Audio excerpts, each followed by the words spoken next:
I'm here now with Richard Bodenhagen, who is running for District 5. Hi, Rich. How are you? I'm doing very good. Thank you very much. Good. Let's just start out with having you tell us a little bit about why you decided to run for county board. That can be kind of a long and assorted answer. Um, I'm going to so, give you 1 minute. 1 minute. Okay, I'll talk fast. Basically, it came down to last summer, the county board came forward with a proposal to increase or to add in a county tax. And that got me to asking a bunch of questions. And I asked one too many questions. And somebody said to me, Rich, why don't you just do this? And I said, that's not something I really want to. He said, Rich, if you're ever going to fix anything, you've got to get into the mud. And I was just dumbfounded by that statement. So I started looking into what it is that I could do, what it is that I was needed to do. So here I am. I just started on the venture. Well, that's not a bad reason. I like it. Well, now I'll start with the first of the four questions I'm going to be asking. This one involves the budget. The county faces ongoing pressure to balance services and operational expenses with taxpayer expectations. What specific area of the county budget would you prioritize, and what would you be willing to reduce to fund that? So infrastructure is the number one thing that the county should be responsible for. Um, of course, the roads, anything infrastructure based is going to be the biggest priority. Other things you've got to be able to take a look at it and see, is this something that the county needs to be spending on? Is it a desire? Is it a want? How can we pull back? Um, One of the things that I think is really important is for county board members to be able to take a step back and see how much of what we are doing is actually needed versus how much is the government actually getting in the way of people being able to solve problems for themselves. The Anything that we can do in order to get government in general out of our pocketbooks is truly important to me. So specifically, things that we should be pulling back on is anything that we are involved in that is not infrastructure based should be on the table for taking for the chopping block, or at least reducing or seeing how we can cut back on. Okay, thank you. The next thing is about collaboration. The county board is elected in the spring along with other nonpartisan entities like our municipal governments and our school boards. The county board also has 36 supervisors with very different constituencies, and I assume political views, though because this is a nonpartisan race, we don't really know. How can you help create an environment to help all your fellow supervisors and administration work well together? I think that's actually much easier than people tend to think it is. So when talking to people and not just out on the board and talking to people outside, talking to people from around the world as I have already, what I have discovered is that most people have very similar goals in general. They want their families to be taken care of. They want they want safety. They want. I was in Malaysia last year and talking to somebody over there, and sections of Malaysia can be very communist minded. And I sat down and I was talking to him, and we were talking about things that people just, what is it that you want? What is that we had so much in common. People tend to have so much more in common than we give ourselves credit for, and then we focus on the things that we don't see eye to eye. The goal tends to be the same. The direction in which we are getting there is where the differences are. And if we can start with those end goals in mind and just work on the journey that we're going to get there, I think people are going to find collaboration much more easy than the partisanship that we see so much in so many things that we do. I mean, we are divided. This country has divided itself not because of what of our goals. We have divided ourselves because we are focused on our differences. I think that was a lesson from Jimmy Carter back in the 70s, now that I think of it. Well, that was a very good answer. Thank you. Next up is human services and mental health.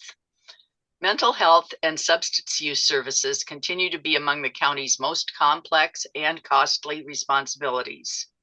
As we continue to see an increase in things like suicide and discussion about the Narcan vending machines, for example, what are your thoughts on the county's role in funding and delivering these services? And do you see any gaps or overreach in what Winnebago County currently provides?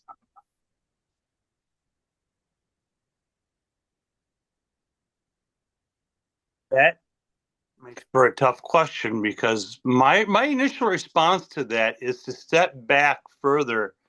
Oh, I think I said earlier, government has to take a stance of stepping back first and examining what the core issue of a problem is, rather than stepping into the middle and trying to fix it. The key issue to this is twofold. Number one, substance abuse. Number two, and that wasn't really directed in the question, substance delivery. One thing that we have to do a lot more of is working with the county law enforcement, county, state, and local municipalities. Again, getting that collaboration going. A lot of the tools for that collaboration are already in play, just not necessarily people sitting down and working together in order to bring an end to the Highway 41 drug and human trafficking corridor.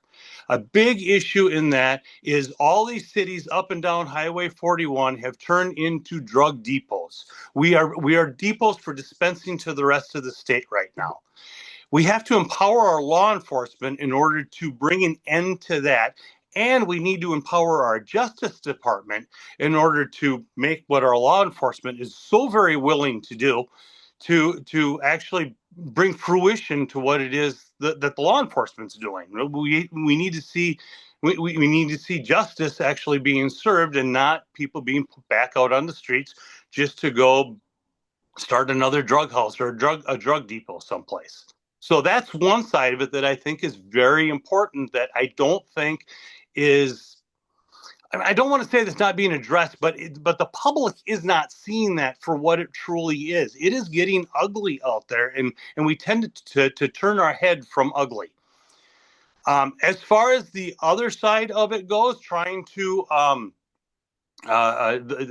deal with the substance abuse that's taking place on that side. Yes, it's very expensive, but if you cut off the supply on one side and then make the public more aware of just how bad it's getting, I think we'll see a reduction in that. But then we have to deal with the people that are already into that substance abuse. And Narcan vending machines, that might be a little bit far.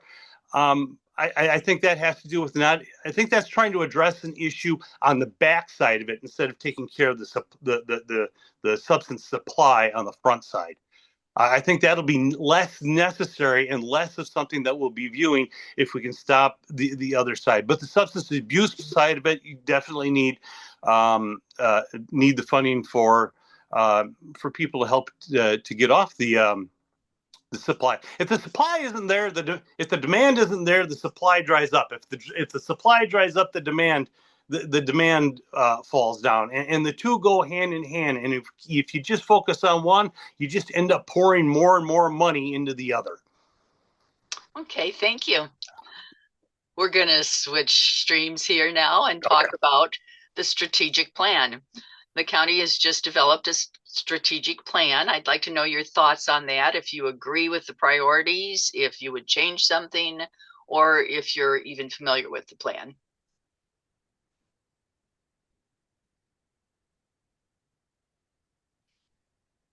I will admit up front that I am not extremely familiar with the plan. I've heard, I know bits and pieces of what people have been communicating about. Again, I am going to drop back and stress the idea. when government, and I mean government as a whole, take out all nefariousness, take away for individuals that are in government with nefarious means, intent. Um, when people, when politicians are people, when people are presented with a problem, they immediately go into what can I do in order to solve this problem? And we wind up with laws and regulations and bureaucracy that compile one upon the other and actually wind up causing a lot of the problems that government ends up trying. They come to you and say, hey, we're going to solve this problem, not realizing or facing the fact that they probably did a lot to cause that problem in the first place. We we need to step back, look at what the problems are, what the core source was, and then decide how it is we can get government out of the problem and move forward. One of the big issues that's coming forward is the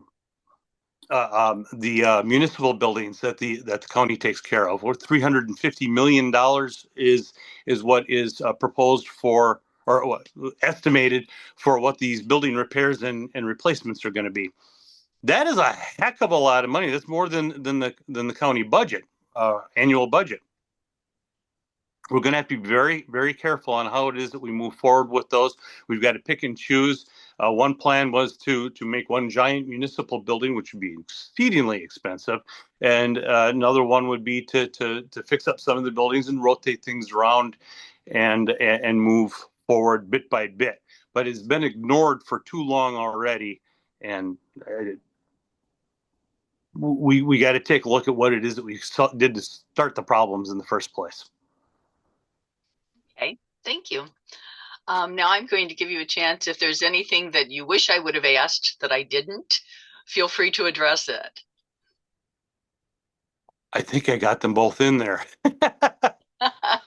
My biggest, my three things that I've been working with most when I'm out there talking to people is, number one, like I said, we got to figure out how to stop the Highway 41 drug and human trafficking corridor. We've talked about that. Different people have come in and talked about it, but a lot of the tools are already in place to make that happen, and that's going to require.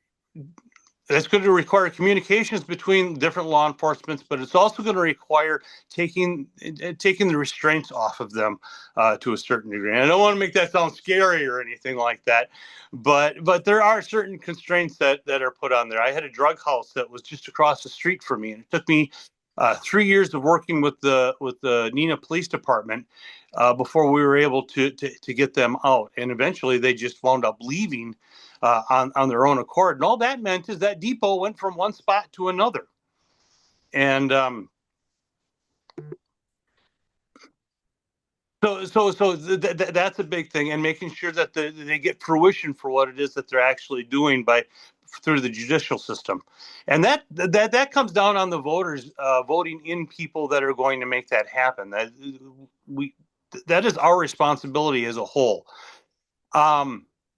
And then the other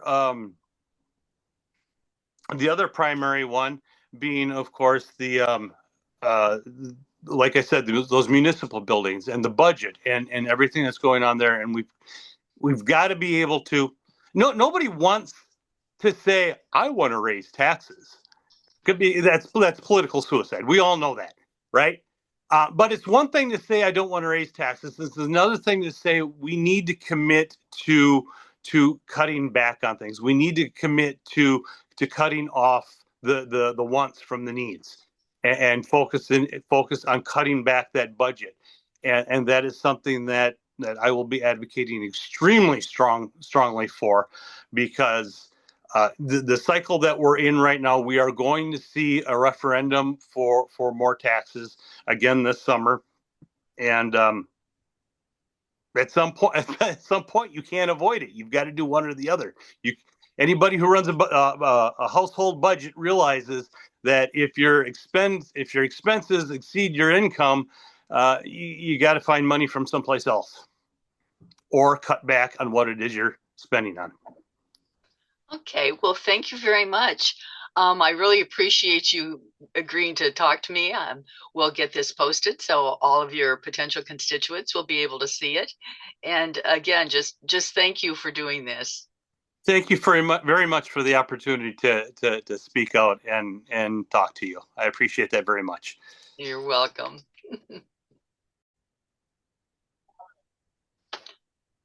I'm here with George Bureau, who is currently representing District 29. George, let's start with letting you tell us why you're running for this office. Great. Well, thank you, Margie. And, to my constituents, why am I running? I'm running from the perspective there's 4,400 of us here in District 29 that I represent. And so I really want to represent particularly the needs of the rural type of voter and constituent because I'm much more rural than many of the districts in the county. And there's 36 districts. And also that when I go to county meetings, not only do I represent our district, but I truly represent Winnebago County also. So I can't make decisions purely in the context of what's purely right for District 29, but what's right for all the citizens of Winnebago County.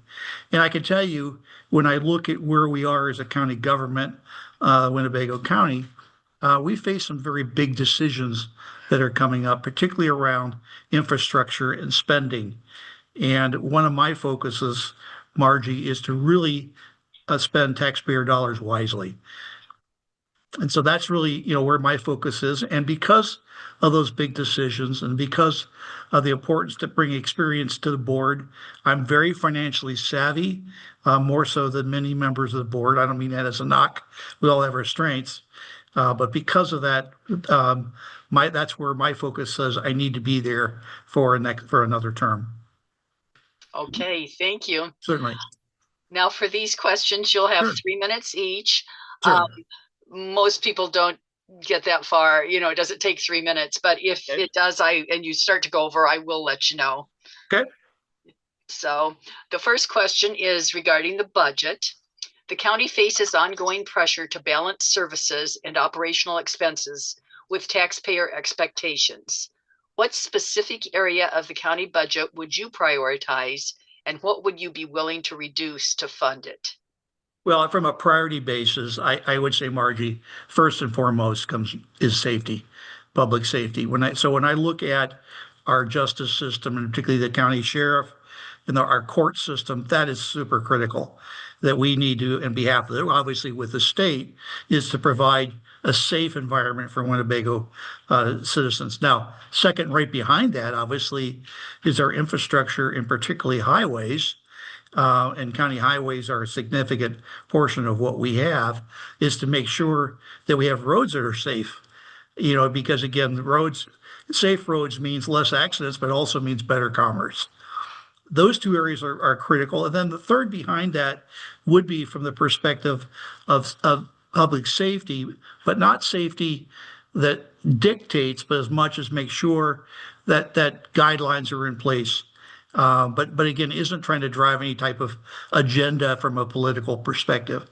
And so again, from human services is, to provide those services that people are healthy, but also from the perspective of families that we offer services to help, the family experience in Winnebago County. Not only are there facilities for families to play in and visit in, et cetera, but we also support strong families in the county. And that could be through various counseling services, as well as partnerships that we have, because we don't have to have all this expertise under the Winnebago County roof as far as that goes. And lastly, I would say, from an overall perspective, I've touched on the areas of transportation, I've talked about safety, I've talked about human services. From the last perspective, I would look at is, again, that we're planning for the future, and that comes back to the infrastructure. The Winnebago County has a lot of buildings that were kind of haphazardly thrown together, but that's not how our population changes, where it's centered and what our needs are. And it's going to be real important that our facilities are anticipating what the needs of our public is. Not that we overbuilt, we don't have to make Taj Mahals, but we make something that's effective and functional, can meet the needs, not just of now, but into the future. And since we have an aged infrastructure, we have to spend a lot of money to keep it up. And, sometimes we have two buildings, we only need one. And so that's what a part of a master plan will be, to understand how do we start walking down that path. Hopefully that answers your question. That definitely does, and touched on a couple of others, so we may be revisiting some of that too. I have a question about collaboration. The county board is elected in the spring along with other nonpartisan entities like other municipal governments and school boards. The board also has 36 supervisors with very different constituencies and probably different political views. How can you help create an environment to work with your fellow supervisors and the administration? I think the first thing, Margie, starts out, I played an instrumental role in helping develop the strategy for the county. And that really says there's a lot of things we could do. What are the areas that are really important that we do? And once we understand what the strategy is, this is where we're going to focus. It's easier to come to agreement to say, if the work that we're proposing or the resolution that we're speaking of supports the strategy, I'll cross the aisle anytime and every time. And I've had multiple examples where, there are some members that are, that's our golden retriever saying hi. We have some members that are, different, maybe different leaning than I am. But the reality is we all share a common bond, and that's Winnebago County. And so I've been known to, again, it all depends on what the topic is of the day, is to reach, I hate to say it, reach across the aisle, but to reach others that I don't normally, I wouldn't normally be from a perspective of which way we lean. But when it comes to those topics, we are all in it together. And so again, I keep focus on why are we here as a county, because sometimes we also as a county can get sidetracked with issues that we have no control over, whether it be ICE operations in Minnesota or whatever it might be. We have zero control over that and really zero input. It's a nice thing to talk about, but that's not why you all have us as supervisors, because there's plenty of things to do here for our county. Okay, great. Thank you. You had a really good point you made, and of course I was going to follow up on it, and I can't remember it now. If I think of it later, I may come back. You're welcome. Sure. Mental health and substance abuse services continue to be among the county's most complex and costly responsibilities. As we continue to see an increase in suicide, we also have the vending machines with some of the drug help in it. What are your thoughts on the county's role in funding and delivering these services? And do you see any gaps or overreach in the Winnebago County, what it's currently providing? I think, again, as a role, we help facilitate and we can help fill in gaps, because there are healthcare providers that take care of many of those things. But again, many times too, Margie, I will say some of those issues impact our veterans even more differentially. And there's one area that I'm very passionate about, is they've given so much for our country and for us, and can we help them during difficult times? And so I see many ways that we could provide a safety blanket for someone who isn't caught in the net of all the other programs that are available. And we can do that through like the vending machines. If they can't get Narcan somewhere, it's there for them if they need it, because again, that could save an overdose death. So I look at, and that goes back to creative solutions, realizing it's not just Winnebago County, it's Winnebago County and all the various health services that are provided at the state level, in municipality levels, and how do we work together? And that's where, again, I encourage the county executive, and he does a nice job of it, of reaching out to other entities, governmental entities, regarding how can we serve it. And the same thing, by the way, Marcy, I don't want to Margie, go off topic, is as it relates to housing. We need more housing, particularly for lower income. I'm the first person to say we as a county shouldn't be building houses. There are people that do that. What we should do, I would suggest, is create an environment where people want to build those homes. Where it's easy, there's lower regulations, it's easier to build it, there's less risk, such that, again, it makes, again, Winnebago County an attractive place to start your family and go from there. So I hit a lot of topics.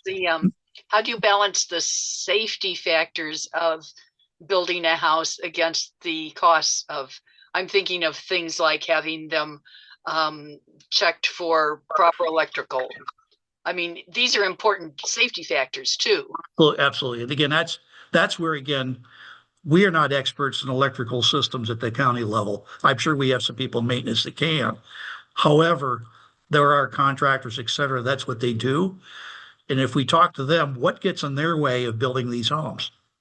And let's ask them those questions and let's work as a county to try to help remove those barriers and to help facilitate it. Because again, like you said, you don't want to have a home built that's unsafe or, it's compromised. And more affordable housing doesn't mean less safe housing. It should not mean. It may be more utilitarian, not as pretty, but it's functional and safe. Okay, thank you. Mhm. Let's see. Strategic plan. Yeah. What are your thoughts on the current strategic plan? Do you agree Well, with the priorities as they're yes, my established? first thoughts is I'm glad we have it. Because I'll tell you, I'm one of the people that keeps a copy of it in my laptop. And when I look at resolutions, et cetera, one of the questions I ask Margie is, does this support what we want to do as a county? Because we can't do everything. We don't have the funding or staffing to do that. So does it support our strategic plan? And that really comes back to how do we make Winnebago County a great place to live and work for its citizens? And if we keep that in focus, and great place to live and work also means that they're healthy and they're safe. That kind of goes along as an important footnote. But if we keep that in mind and basically filter when we look at where do we spend our time and dollars, that should help guide us. And I think it has been helpful. I've seen other supervisors use that as a tool to say, why are we doing X? Because it doesn't seem to support the strategy. I'm excited that we have it. I'm excited it's written down. I'm as excited we've also communicated it because a strategy that's put on a shelf that no one knows about is not really a strategy. So we've done a good job, and I'll compliment the county executive, to take it out to the public. Now, to a lot of people, that's boring, or that you may not show up. But I want them to have confidence to know that from a board perspective, we're using that as a tool because again, it should help guide us in where we focus. And so I'm glad we have it. I'm pretty comfortable with the areas of focus, and it talks about, we talk about public safety, we talk about health of our citizens, we talk about as an attractive place to raise families, and again, underpinning that obviously will be affordable housing, et cetera. So again, overall, I'm very happy that we've made some good progress in that area. Excellent. Well, is there anything else that you would like your constituents to hear from you before we close? I think the key thing is, Margie, there's a lot of things that people want to do, and part of life is sometimes you have to make difficult choices. And one of the things that we often will do in county government, and I'm not a government official forever. I came out of private industry, is that we talk about levies and things like it's just funny, sometimes funny. I hate to say that, but the reality is it's hard-earned tax dollars, and we have to spend those dollars like our own. Yes, we're taxpayers also, but there's hardworking families out there that pay taxes, and are we spending that money wisely? And that's one of the things that I will fight for every day. Now, as we look at infrastructure, we're going to have to do something because the cost to maintain it becomes more expensive than replacing it. But it doesn't mean we have to build, a Taj Mahal and do it in 1 year. It may mean we are going to have to phase it over time to keep it affordable, to keep taxes, et cetera, in check. Because again, if we're going to make Winnebago County a great place to live, we can't lead the state in taxes either. That those two don't go together. And again, probably we have to keep taxes very reasonable for our citizens. And again, that's something I fight for. Great. Well, Okay. Thank you for agreeing to meet with us. I Absolutely appreciate that very much. Yep. And good luck on April 7th. Great. I thank you. I appreciate it, Margie. Thanks for asking. Take care now. Okay, bye-bye. Hi, I'm here now with Ben Frank, who's running for District 29. And Ben, just let's start off with you telling us a little bit about why you're running for this office. Well, I have been in this community for a few decades and I raised my children here. I am an MD, PhD. I'm not practicing and my kids are now grown up and I feel like I would like to give back to this community that's given me so much and make it ready for the future. And we might need to do some change of directions in order to get there. I believe in public health and public education, and my four kids have been through the Nina School District, and I'm looking forward to making some positive changes. Great. Well, thank you for that. We appreciate it. I'm going to give you 3 minutes each for some questions I'm going to ask you. That's really quite a lot of time, but if you do start to go over, I'll let you know and stop you. Okay. No, but I haven't had to yet. So, okay, the first question involves budget. The county faces ongoing pressure to balance services and operational expenses with taxpayer expectations. What specific area of the county budget would you prioritize, and what would you be willing to reduce to fund it? Oh, um, what would I prioritize? I know that what is foremost on people's minds is affordable housing and the economy. And the economy is a complicated question. So, what we need to do is encourage investment in areas where we see future growth. And here in Wisconsin, we have natural resources, so we can promote tourism for use of our natural resources. We can promote green energy. That is something that our current federal government has been fighting against, that we need to embrace wholeheartedly. And there are also programs, social programs that have shown that they provide value for the investment, such as drug rehabilitation programs and things of that nature. And they don't need to justify their existence when the numbers speak for themselves. So I am a scientist at heart, and facts speak to me, not anecdotal information or feelings. So, um, social programs pay for themselves.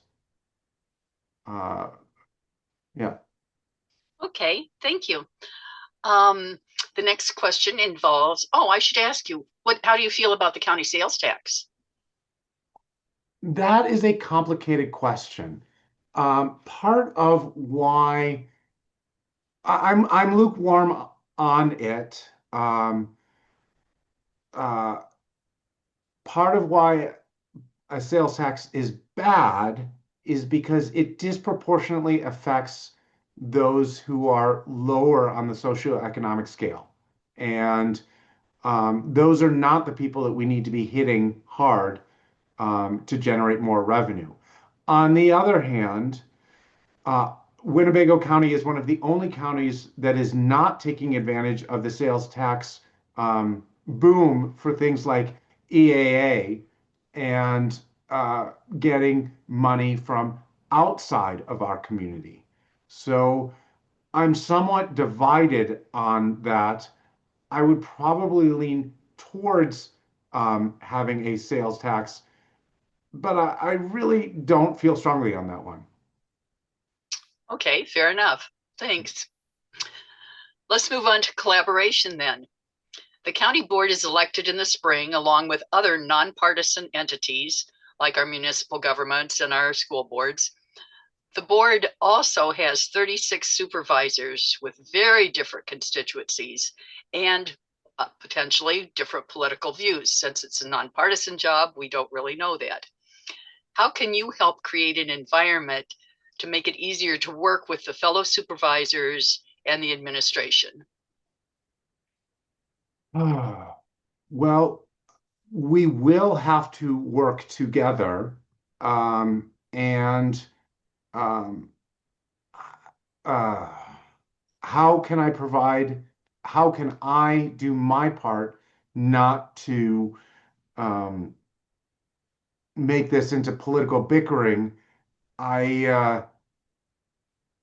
uh, I will stand up for what's right, and what I don't want to get dragged down into are smaller issues that um, politically get people fired up and don't affect people's daily lives. I think in the end, most people want to work a job and make enough money to support their families and provide housing and food and clothing and schooling. And if we stick by those basic needs, we can all agree on that. And everyone deserves that. And everyone deserves a chance at that. Uh, I don't know if that answers your question, but I guess I would, at this county level, we need to make sure that people can thrive in our community. So I guess my answer is stick to the basics. Okay, thank you. You're welcome. The next question is on human services and mental health. Mental health and substance use services continue to be among the county's most complex and costly responsibilities. As we continue to see an increase in suicide, as we saw the disagreements over the Narcan containers, what are your thoughts on the county's role in funding and delivering these services? And do you see any gaps or overreach in what Winnebago County currently provides? Um, I um, I think that we don't need to look so much at what is the cost of providing these services as much as we do as what is the cost of not providing these services. And you will see that they are really a bargain compared to what it costs to deal with the fallout of a school shooting or a suicide.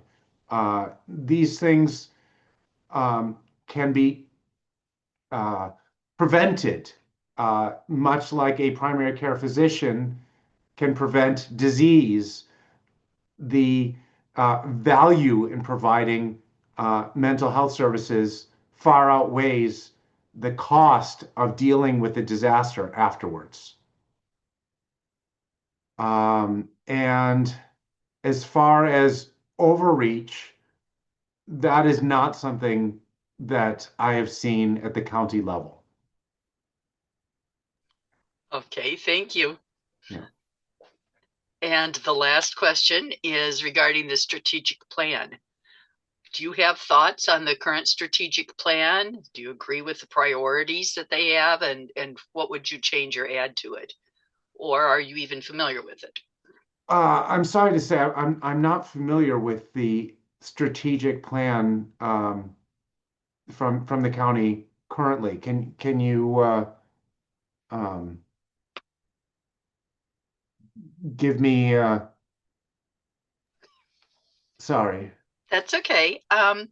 Well, it centers on 5 priorities. It's fiscal responsibility and efficient government, workforce development, public safety, infrastructure, and community well-being. Okay. Those are all noble goals. I would say it's just a matter of how we go about it. I certainly couldn't couldn't disagree with any of those goal statements. That those are good goals. Okay. Is there anything that I didn't ask that you would like to share with us? No, I guess I'd just like to really emphasize that my background is as a scientist, an MD PhD, and I really see this role as something where we can make a positive change in an evidence-based manner, not leading with emotions, but really implementing policies that work. And we're not reinventing the wheel here. There's plenty of other communities in this country that have been in our position, and we can look to see what works and what doesn't before we go um, uh, spending our money. Okay, thank you very much, Ben. I really appreciate you participating with me on this. Not everybody has, and it's great for the voters to get to know who you are. Otherwise, they don't know about their options. So thank you very much. My pleasure. Thank you for speaking with me.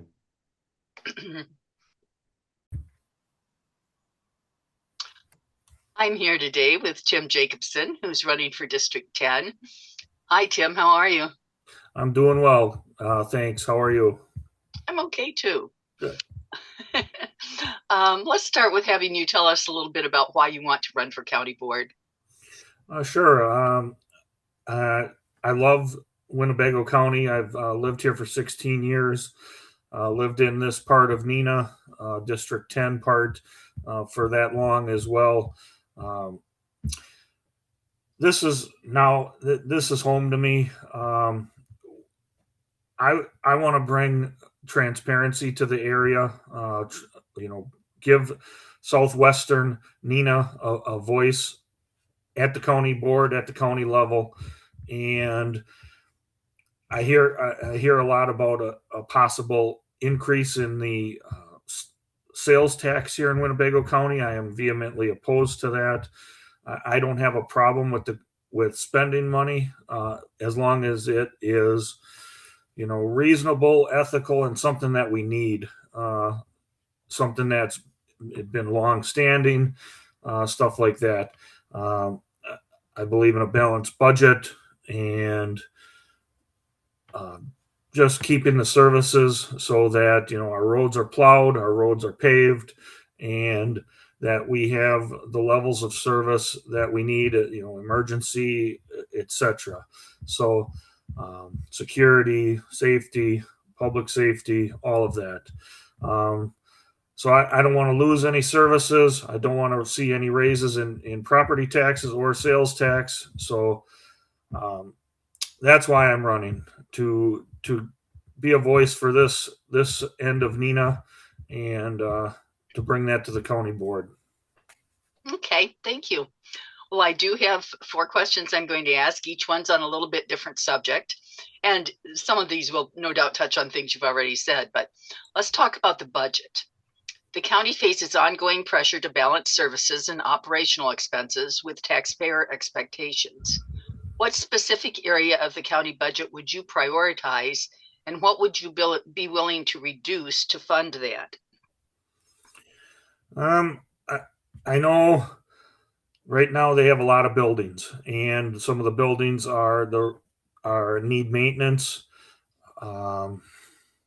Whatever we can do to combine some of those buildings, or what makes sense in maintenance, or if we have to tear down and start over, we need to do that. We need to look at the long term. I'm not just looking at the next 2 years. I'm looking at the next 30 years. What makes sense? A lot of those buildings can be, I believe, combined. Some can be retrofitted.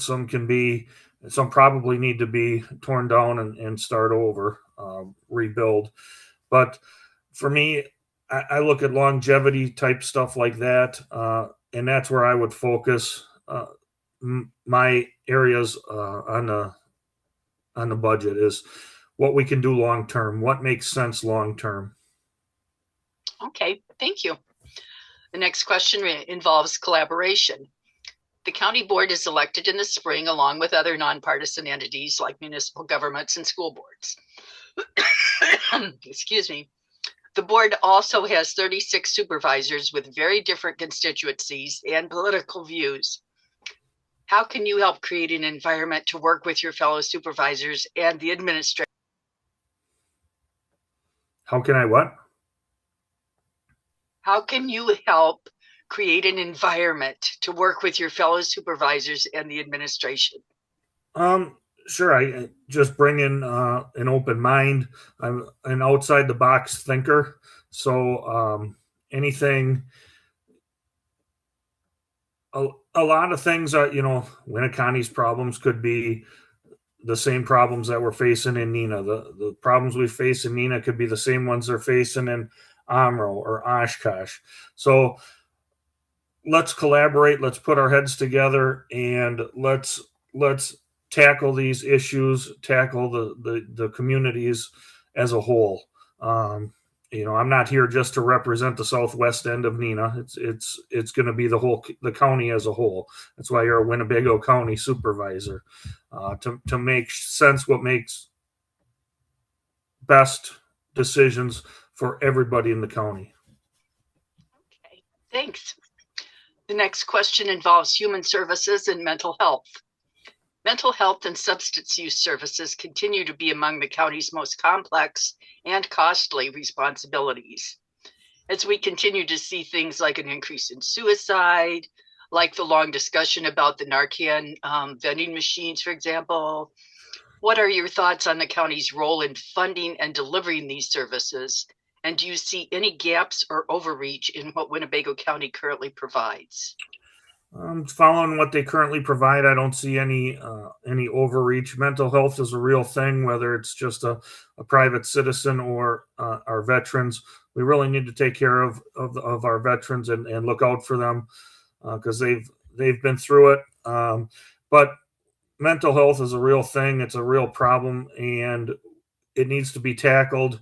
Whether it is just looking out for your neighbor or at a city or county level within the health department, because mental health issues can lead to other issues, addiction issues, etc. So if we can fix all of that, great. If not, let's work on getting it under control. Okay, thanks. And then the last question is regarding the strategic plan. What are your thoughts on the current strategic plan? Do you agree with it with the priorities that were established, or is there something you would change? No, I really like the way it's written, the way it was presented. There's really nothing in there that stuck out to me or that I view as a real issue or sticking point for me. So yeah, the strategic plan, you have to have one. It's what you use to move forward and to plan. So nothing in there that really bothers me. Okay, good to know. Is there anything that you wish I had asked you that I didn't, that you'd like to talk about? No, just there's a lot of things going on. I think we have a housing shortage. I know just looking here in Neenah, they're doing some, putting up some more apartment buildings there off of Commercial Street and some planned development stuff. But a lot of our towns are landlocked, and prices of housing are keep going up, and people are feeling the squeeze. And somehow we got to alleviate the squeeze for the residents, and no matter what it is. But again, I am vehemently against the sales tax, and that's pretty much it. I would like everybody's vote on April 7th. Tim Jacobson for District 10. Great. Thank you so much for talking to us. Thank you. I'm here now with Jacob Claymeyer, who's running for District 11. Hi, Jake. Hey, Margy. How's it going? And good. Nice to see you. Why don't you tell us a little bit about why you want to run for the county board? Yeah, I have lived here in Oshkosh for around 8 years, and I've really fallen in love with the community since then. I do a lot of community work. We recently started the Oshkosh Tool Library, and it's a project that allows people, all people in Winnebago County, to use tools and have access to tools at a very low barrier. It's donation based, and we've just seen like a great like outpouring from the community and donations of tools and items that other people can use and share in community. And that's kind of what gets me really excited is that ways that we can better collaborate. And so running for District 11 in Winnebago County, I really want to be uh, the people's voice as a representative. I want to hear from people in my district as well as all of Winnebago County and really encourage engagement in these county issues that affect all of us. Great. Well, we're glad you're doing this. I have a few questions to ask you, and we're going to start out with a question about the budget. The county faces ongoing pressure to balance services and operational expenses with taxpayer expectations. What specific area of the county budget would you prioritize, and what would you be willing to reduce to fund that? Yeah, my dad was a economics teacher, and so I heard a lot of economics lessons growing up, and it really, in traditional economics is about supply and demand, and really there's an enormous amount of need in our county, and so that's where the expectations come from, right? Is that we're paying our taxes, the county government should be able to help us with those needs that kind of slip through the cracks, right? And I think all of the services in all the departments, I'd encourage anybody to go look at the Winnebago County website and all of the departments that are offered for folks. It really is a wide range of different services, going all the way from like public health to land and water conservation, parks, highways, the sheriff's office, the Whitman Airport, solid waste, the ADRC. So it really is a tough question. What in those areas can we reduce? And I think part of it is just the ongoing operational expenses that we see at the county. We have a lot of different buildings that have a lot of ongoing maintenance, a lot of ongoing energy expenses. And so there is an effort, I think, right now to consolidate some of those buildings. That's one cost reduction method without reducing some of the services available. And I think really what we want to do is I'd recommend just hearing from our residents on what things do they care most about and having that be a part of the budgeting process. That's how I would approach that problem as a representative for District 11. So, yeah. Okay, thanks. Well, now let's talk collaboration. You mentioned this earlier. The county board is elected in the spring along with other nonpartisan entities like municipal government and school boards. But our board also has 36 supervisors with very different constituencies and I assume political views, but because it's nonpartisan, we don't know that. How would you help to create an environment to help all your fellow supervisors in the administration work together? Yeah, it's a challenging problem because there is a lot of great rules about transparency that have to happen. I see this in my experience on the Oshkosh Sustainability Advisory Board. You have to notice all of the agenda items. It all has to be public. When you have groups of people meeting together, that needs to be disclosed to the public too, right? So it's really tough to get a lot of people together to talk about this other than in the Winnebago County Board meetings. And when there's that many people, of course, that's probably the only time that we can get all together. So I think the public engagement aspect is, again, one of my top priorities in running. I think when we can combine the different representatives' resources to say, call for public input on different ideas in a way that you don't have to just show up to the county board meeting, which isn't really accessible for everybody, but say we have a public survey on the agenda that is accessible to all of the constituents of Winnebago County, not just for a particular district. That's one way we can better collaborate. And I think just open and honest communication is what I've always been about. I think we need to be transparent and really speak our mind and try to find ways that we can work together. It's about compromise and collaboration at the end of the day to make our whole community work. So any opportunities, anybody can reach out to me at jacobfordistrict11@gmail.com, including the other representatives. So I'd welcome that, of course. Okay, thanks. Human services and mental health is the next question. Mental health and substance abuse services continue to be among the county's most complex and costly responsibilities. As we continue to see things like an increase in the suicide rate, there was a lot of discussion about the vaping machine, not vaping, the vending machines for Narcan. What are your thoughts on the county's role in funding and delivering these services? And do you see any gaps or overreach in what Winnebago County currently provides? Yeah, I can speak to experience in this area due to my work at the Day by Day shelter. I'm a shelter advocate there, working part-time. And we do see some substance use, of course. People that are experiencing homelessness are there for a variety of reasons. I think a lot of people these days, it's a well-known fact that people are pretty close, to having one financial upset that could really put their housing costs at risk. That combined with the rising costs of housing, it can really create a myriad of situations that can land somebody without a home.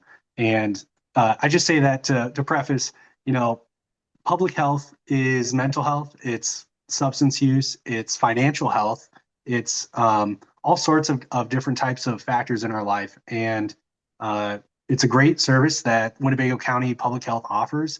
There are a lot of folks in shelter that utilize their services to get counseling, to receive help for their mental illness. And I think that's exactly the types of steps we need to take to get somebody to be self-sufficient and empowered to get their own housing. So I think that those services are really great. I think there's still some gap in the outreach and the accessibility. Some folks can't necessarily get transportation, or they can't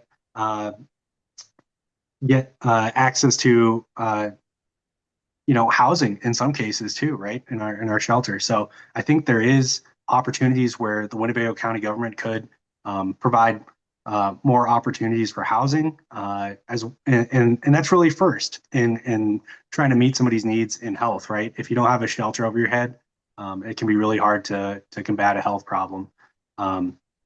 So it's a roundabout answer, I think, but at the same time, that's really what I'm focused on, and what I know about is the housing needs that we have in our community.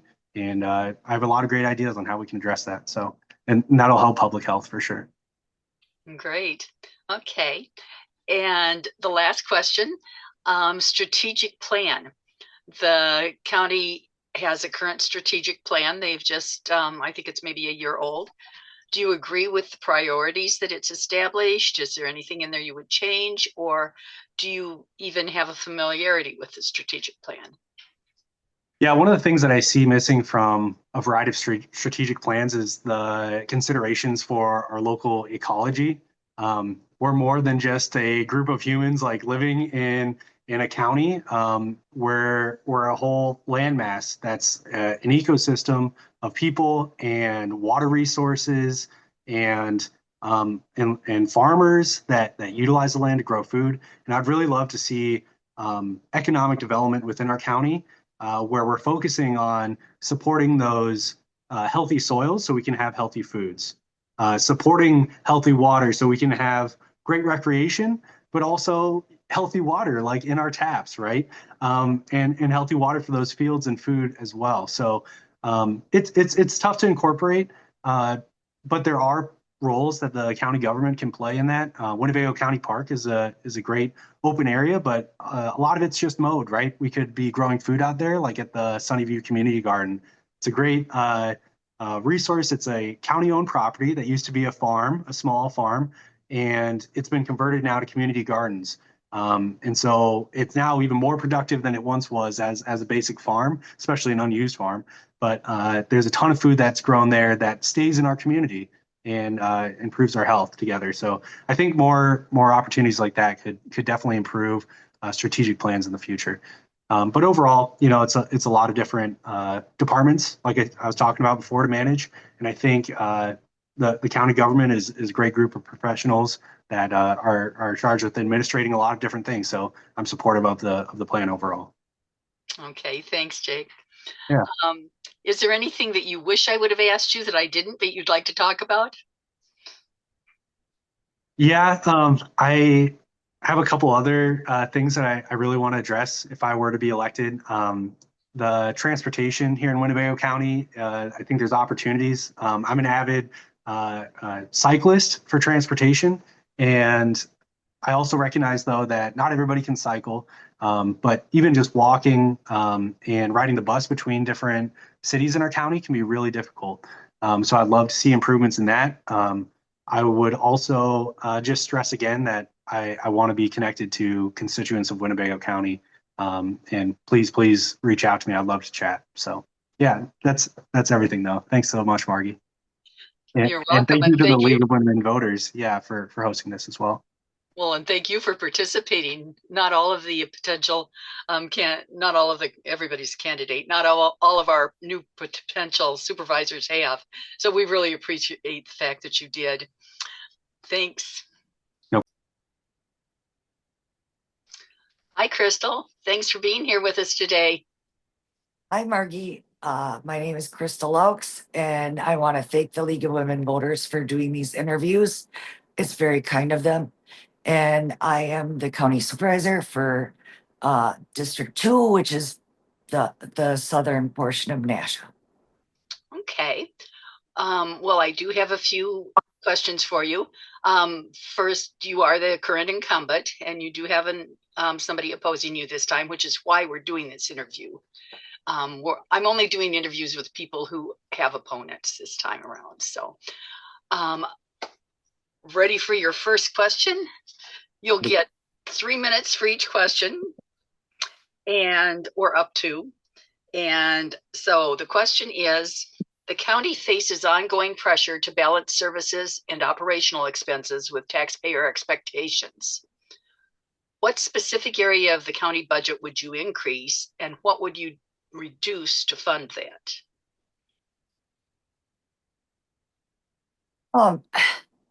We're actually not doing badly right now. We had enough. I mean, with the levy actually went down a bit last year, and we funded everything we needed to fund.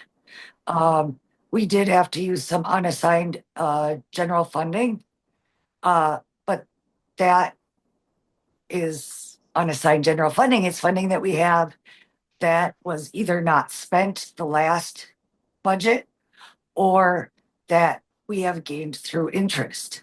And so we carry a very low debt load for any county. And so right now, our budget is actually very balanced. And we're doing quite well as is. So I would not move any money at the moment. Now, we do have this problem coming up that Medicaid was cut at the federal level. And those might be very large cuts. And we are going to have to do something about that. But that's not going to be a minor taking from one department and giving it to another department. That's going to be something major, like a sales tax increase or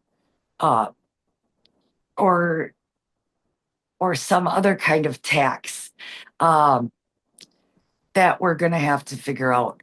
It's not going to we're not going to be able to just move from the highway department to fund human services for that, because it's going to be millions of dollars. Okay, well, let me ask you, where do you stand on a county sales tax? And how do you feel about the other fee increases, like the parking fee that's just been added? Well, I don't support the sales tax at this time, and I will never support a sales tax unless that is going to directly help our underprivileged populations. So if we're doing a sales tax just to help people with their property taxes, then I'm sorry, I don't support a sales tax, because sales taxes are very regressive and they hit the poorest among us the most hard. They have to pay the largest portion of their income for sales tax. But if, for example, Medicaid is cut, or we don't have enough money for Medicaid, now that is something that will directly help the least among us, because that's where Medicaid goes. And so then I would support a sales tax increase. The parking fee that was discussed at the last meeting, I abstained, which is essentially a no vote. And I know that became a thing. But the thing is, they didn't come with us. It's supposed to be a pilot program, quote unquote, but they didn't have a plan. So what's the pilot here? What are we piloting? I don't see. It was like, we might charge the soccer clubs, or we might do this, and it's like, if you come to me with a plan, then I'm much more likely to support a pilot program. In science, you can't ask for a grant if this is your plan, because there was no plan. It's just like, well, let us try out the $5 fee. And I can't support that. That's not scientific at all. Okay, thank you, Crystal. My next question, it involves county board work requires building consensus across 36 supervisors with very different constituencies, assuming that people are representing their constituencies. How are you going to create an environment with your fellow supervisors and the administration that is easier to work with?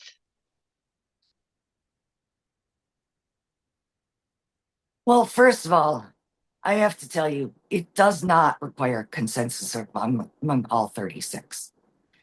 It requires, some things require a consensus among 2/3, which is 24 of us. And I mention that because some things that should be unanimous, like taking a grant for to offset the costs of giving poor children vaccines, that at our board can only pass with a 2/3 vote, just barely.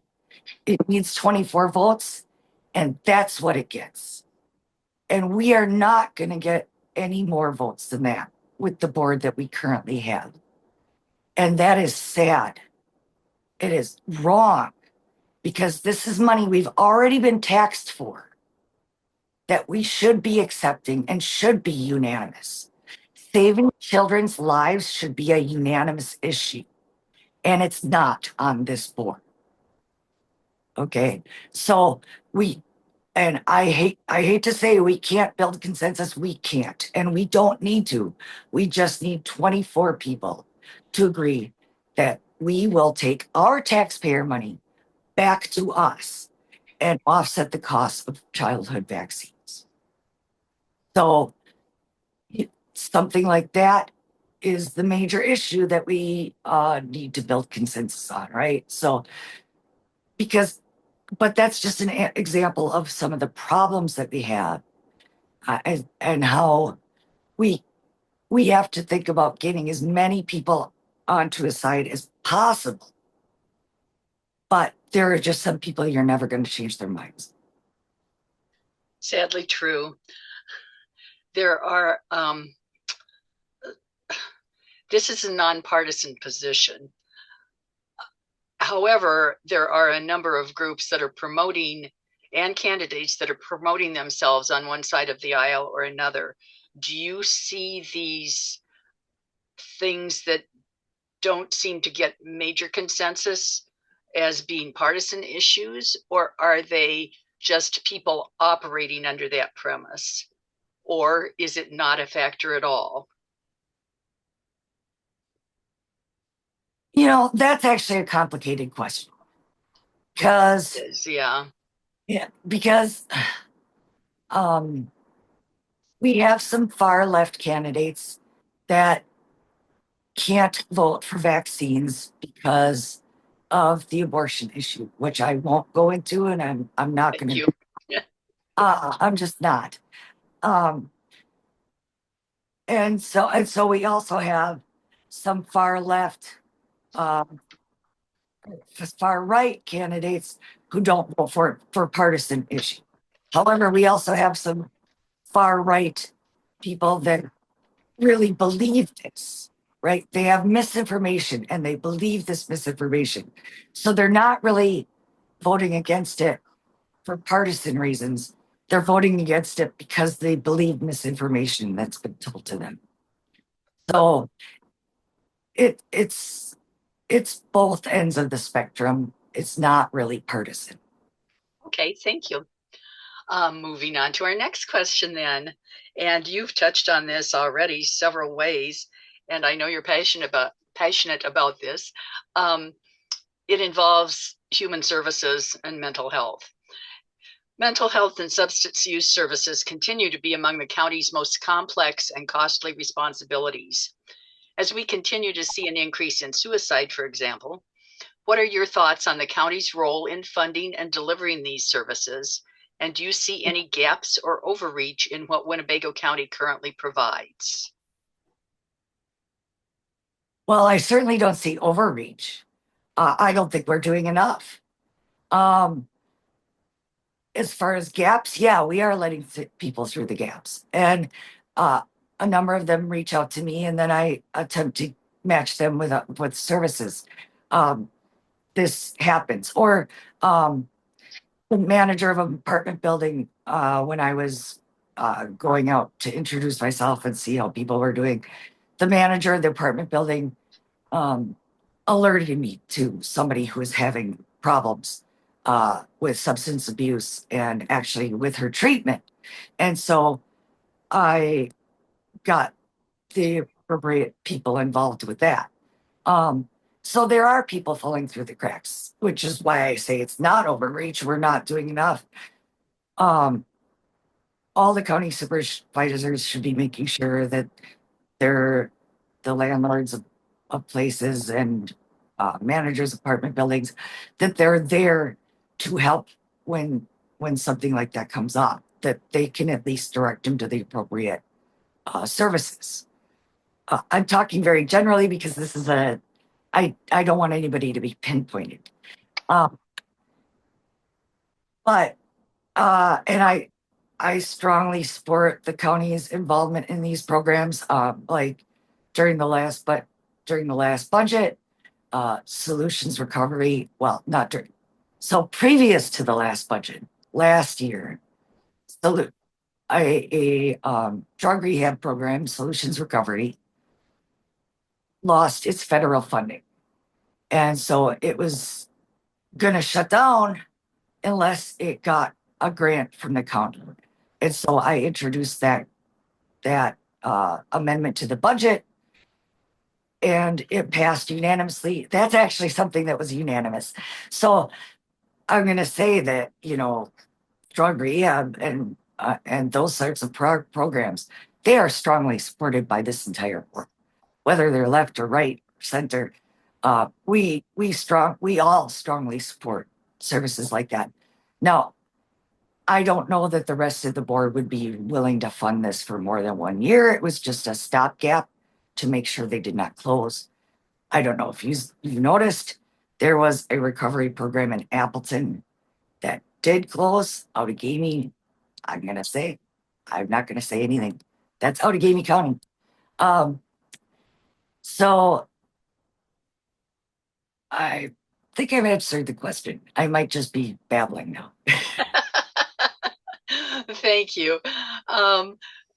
Not for babbling, but for answering the question. The last question I have for you is, the county jail and the coordination between the county and municipal law enforcement are ongoing topics of discussion. How would you approach the county's role in public safety? And what does effective collaboration between county and local governments look like to you? If you choose to mention ICE, that would be fine too. I'm not sure what you mean by the question or what you're looking for this question. Because I don't know if you're looking for what the sheriff's department is, how the sheriff's department interacts with Menasha Police Department, or if you're looking at how the sheriff's department interacts with the public, or if you're looking at how the sheriff's department interacts with the county board. Okay. This was a question that was presented to me, and I don't really, I'm looking at it again to see if I can figure out a way to clarify it.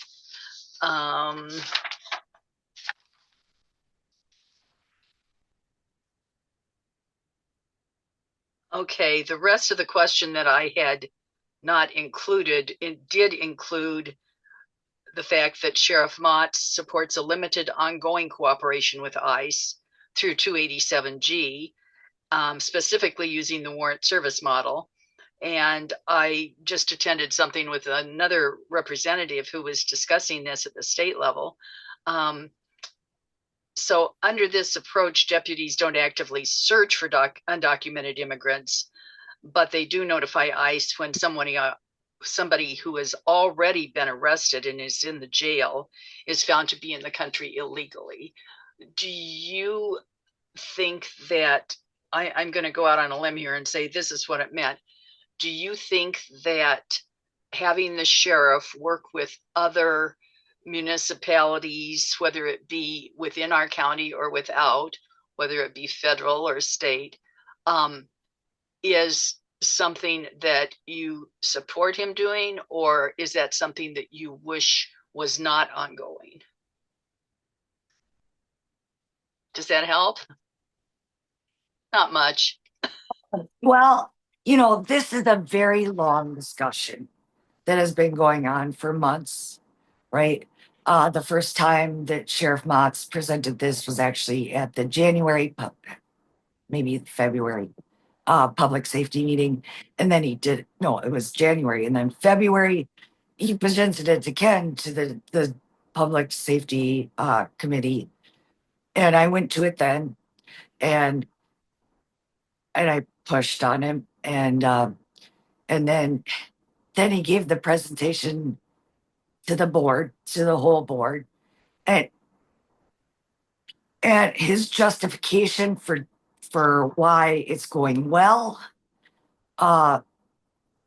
is that so few people are picked up by ICE in our jails. It's like 13% of the people that are flagged, they pick up and take. And so I asked him, well, what if that percentage went up to 50%? Or what if that percentage went up to 80%, that they're picking up 80% of the people in the jail that you have flagged as perhaps being undocumented?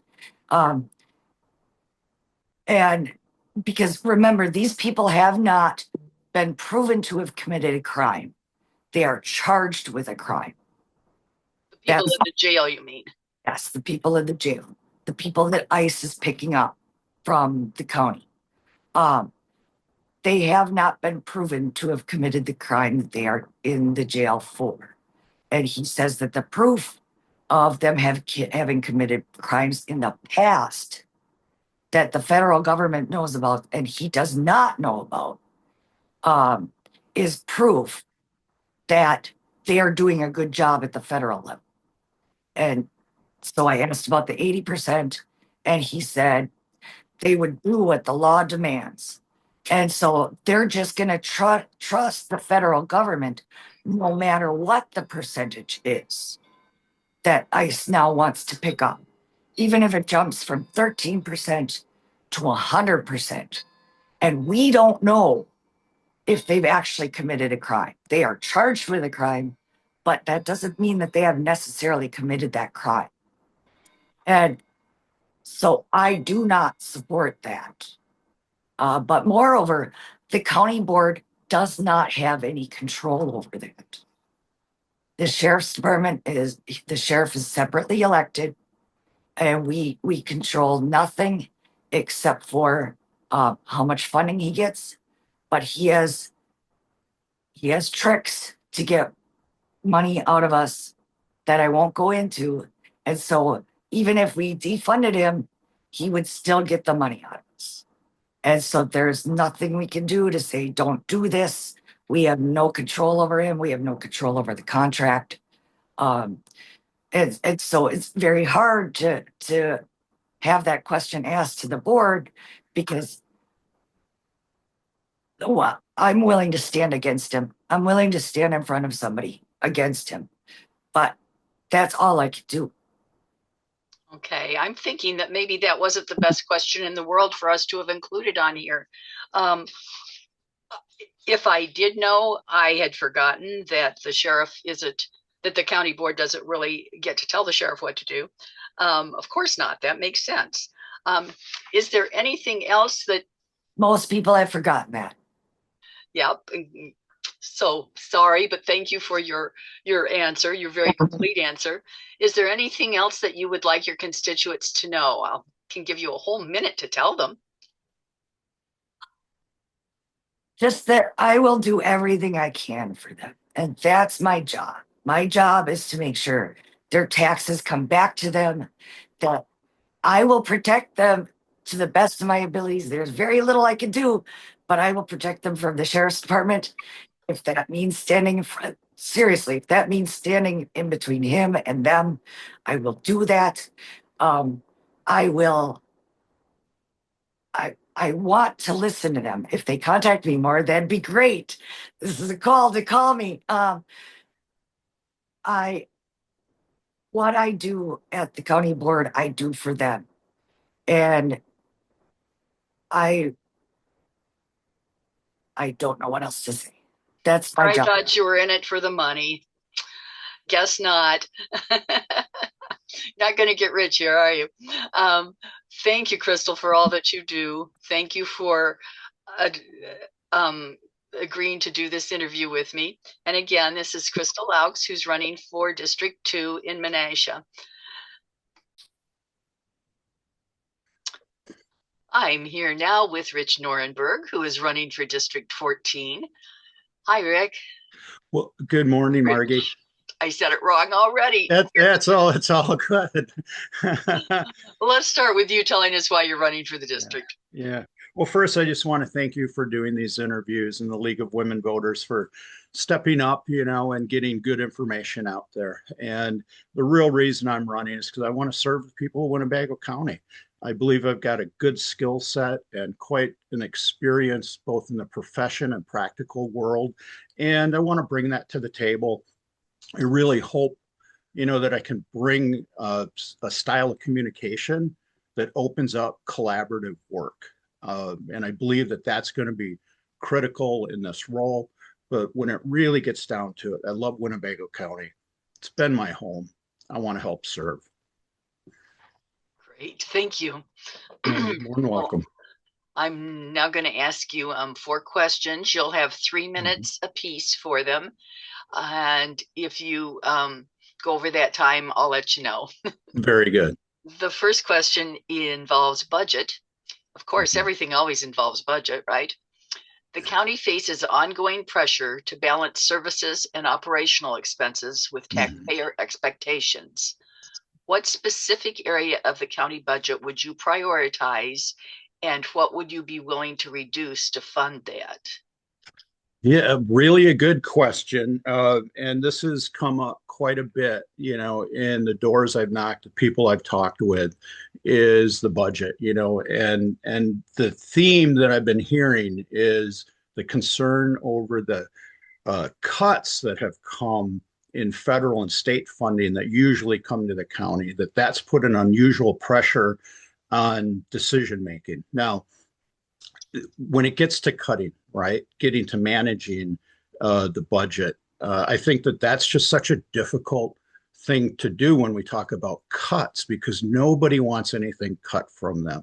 And I think it's going to be a matter of coming to the table and talking with constituents and also other decision makers to really decide, what are we going to manage in terms of, do we want to cut what?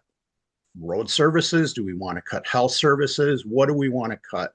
Because nobody's going to want to say, yeah, I want to cut this. So how do we really just share, I think, the funds that we have there so that it's distributed equitably across all the service areas?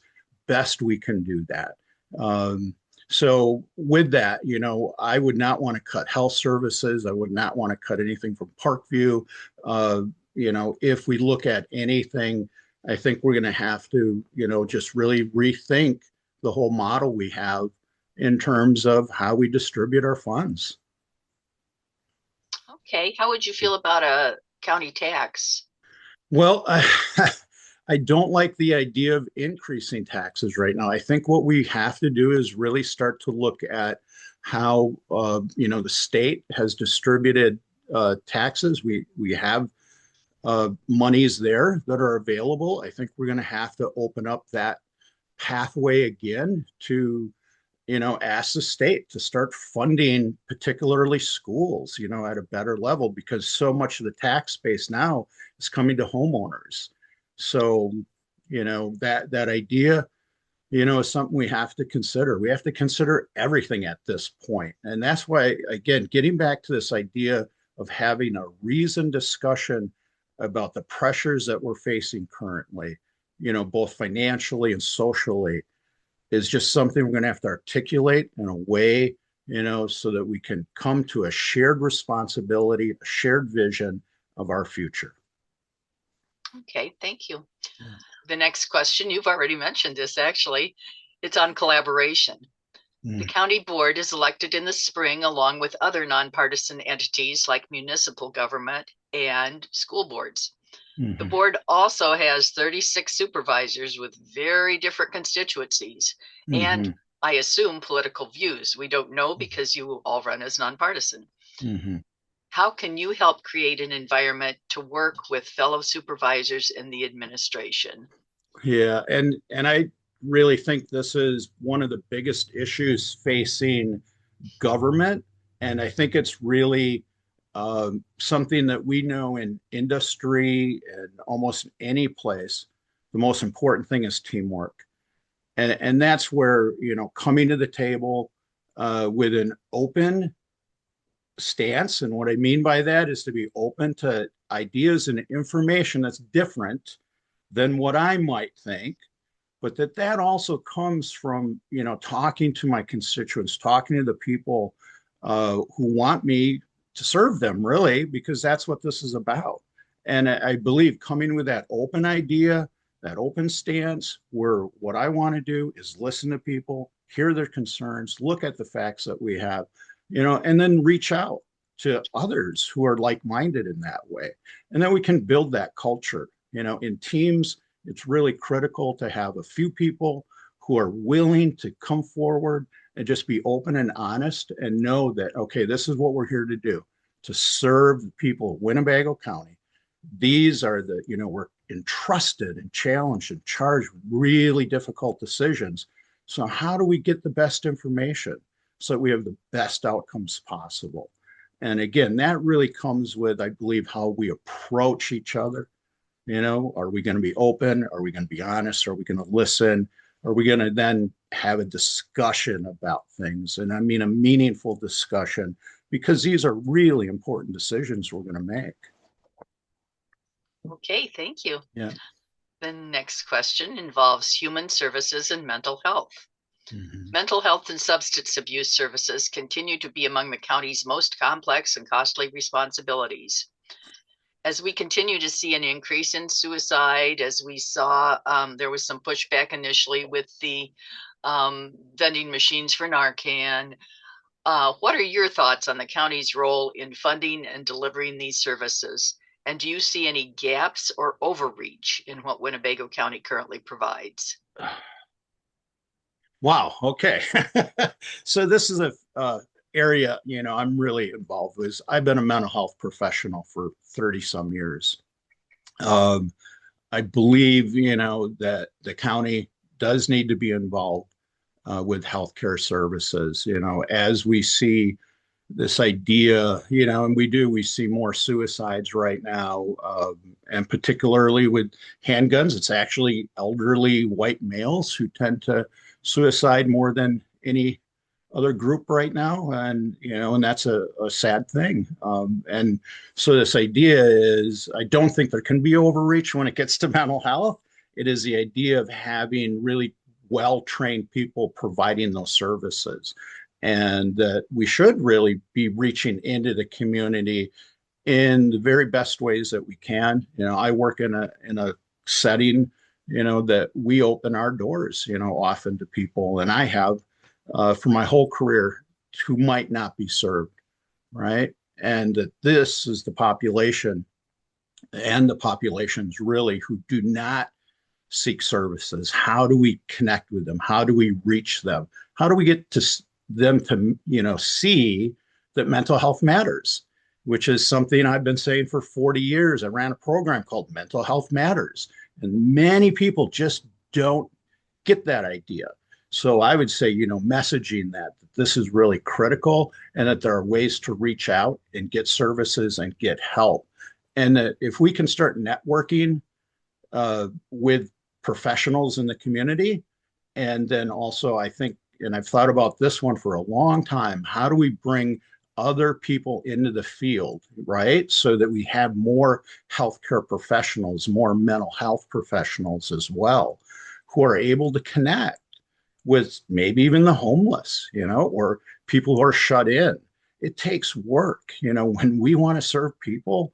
This is not a song and dance routine. This is really about getting out, making yourself available, and then providing the services and coordinating that, I think, with all other professionals and agencies, with the new, hospitals being built here, especially downtown, which is really fantastic. I think, those are inroads where people can have access to.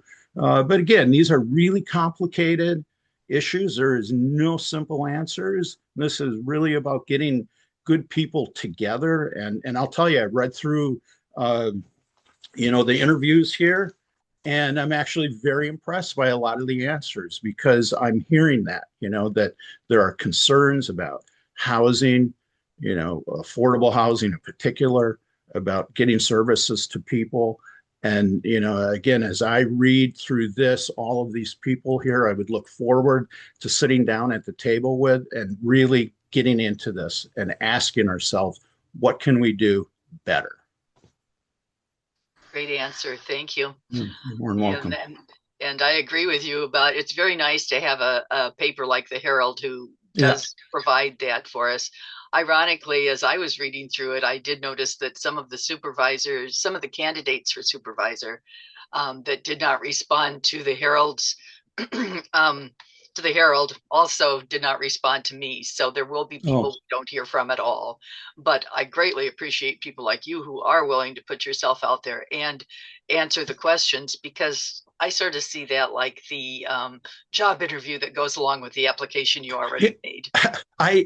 This is how I'm actually looking at all of this, as a job interview, because to me, that's what this is. There's a job to do there. There's a job description, read that description, and really you're steward of the services and the monies that are coming into the county, and making sure that those are distributed efficiently and effectively. And, the best way to do that, is to get good people talking together, I think. So. Well, talking together, let's talk about a strategic plan. What are your thoughts on the current strategic plan? Do you agree with the priorities as established? And is there anything you would change? Yeah, well, I have to be really honest, as I have not reviewed that well enough to have an intelligent answer. And I'd like to tell you I have a good answer right now. I don't. As I, have looked more into just being a candidate, I've spent a lot of my time just talking with people. I've knocked now about 1,100 doors and have talked to several hundred people. And I do not mean to make an excuse. I should, As I've also learned about other things I've talked with people, there's stuff I need to learn about. And again, part of that is that openness. I'm going to have to come and learn. I've got all sorts of meetings I've been reading through and trying to catch up because as I tell people, I did not grow up to do this, right? I'm doing this because I really believe that I can help in this role. And, right now, again, I am not fully up to speed with all of the issues that face the county. I am not up to speed with the strategic plan at this point. I have been in discussion with constituents and other board members, and that's something I promise you I will get up to speed with. Is there anything else that you'd like to tell me about that I didn't ask about? Well, 3 minutes, remember. Okay, yeah, right. I could go on. Well, I think, the big thing is that I do personally sense a disconnect between government and people right now.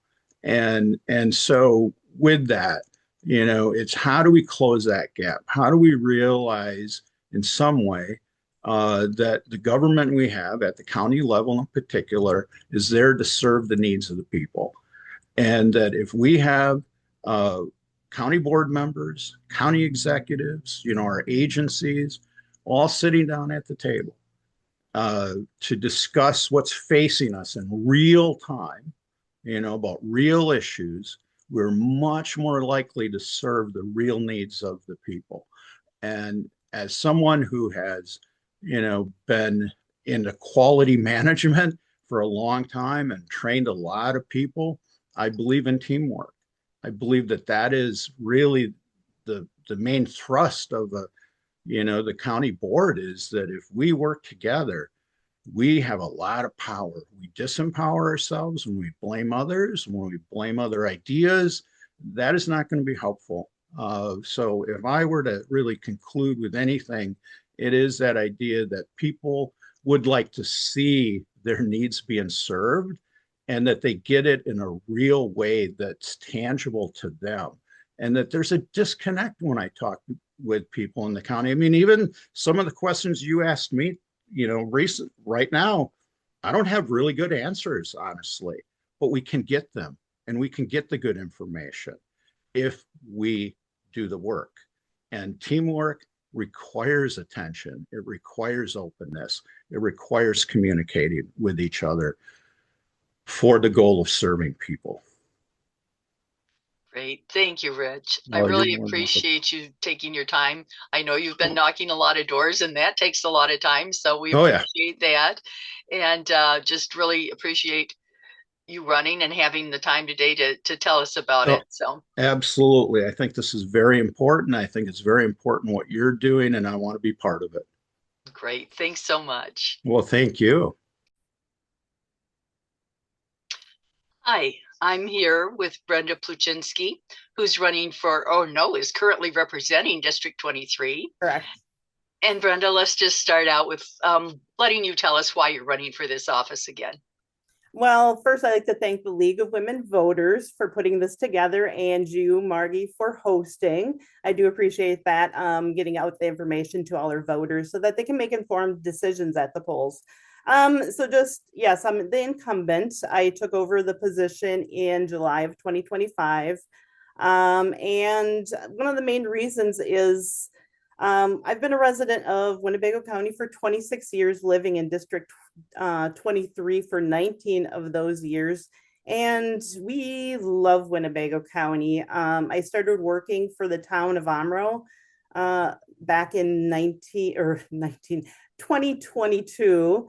I have to make sure I have my years right. Yep, 2022. And it really got me interested in local government. I didn't know a lot about how elections run. I didn't know a lot about taxes, just paid them. And working for the town, I first worked as deputy clerk and handled the elections portion of that. And back in 2023, their treasurer went to the town of Poigan, and I took over for her position. So I was appointed their treasurer and really got interested in working with the residents there.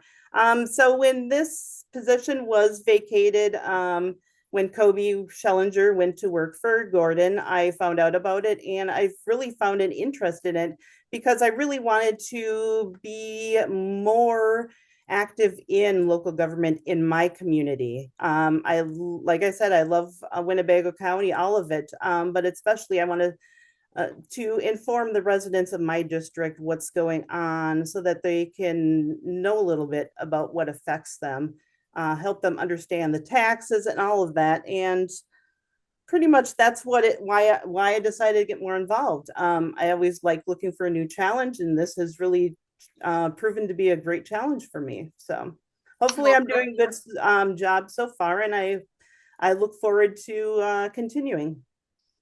Great. Well, I do have some questions for you. I'm going to give you 3 minutes each for them, which is really a lot longer than it sounds like. And since you've already experienced the county board, these should all make sense to you, I hope. Okay, yeah, hopefully. The first one's regarding the budget. The county faces ongoing pressure to balance services and operational expenses with taxpayer expectations. Mm-hmm. What specific area of the county budget would you prioritize, and what would you be willing to reduce to fund it? That is a great question. And oh my goodness, that's going to develop a lot of thought on my end. So could you repeat that again? Balance the services and the services and operational expenses with the taxpayer expectations. Yeah. So one thing that we can do is, and what we've done with Parkview Health Center this past year is some of the outlying portions of Winnebago County, such as Parkview Health Center, take that off of the budget, off the tax levy. Parkview Health Center this year is not requiring any of the tax levy to go to them to help them fund that. And that is great because we're giving the residents that live there 5-star service, and we're actually not relying on the rest of the tax residents or the rest of the Winnebago County residents to pay for that service. And we do have we have the one wing that is closed, and hopefully in the future we can, extend that as well, doing the same.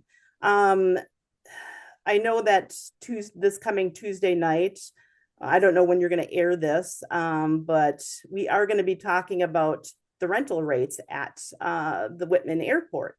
And that's another challenge for us because right now we're going to be voting on raising the leases for people that rent the hangars. And it's a hard decision because, we want to keep the Whitman Airport going. But if we were to raise the rates a little bit and look at other ways the airport can actually get off the tax levy as well, that's better for the residents. It's going to make sure that we're taking the tax dollars and putting them towards operations and still having that airport open for everybody that wants to use it. So those are the ways that I am hoping that we can continue to serve the residents of Winnebago County without raising the tax levy, and still get them, balancing their services with the operations. How do you feel about the county sales tax proposals? So the county sales tax, I have mixed feelings. I understand that could impact some residents, but I don't think people understand exactly how much it would impact them or how little that it overall would be. Is your food going to be taxed? No, it's not. Your medical's not going to be taxed. There's no tax on your electrical, anything like that.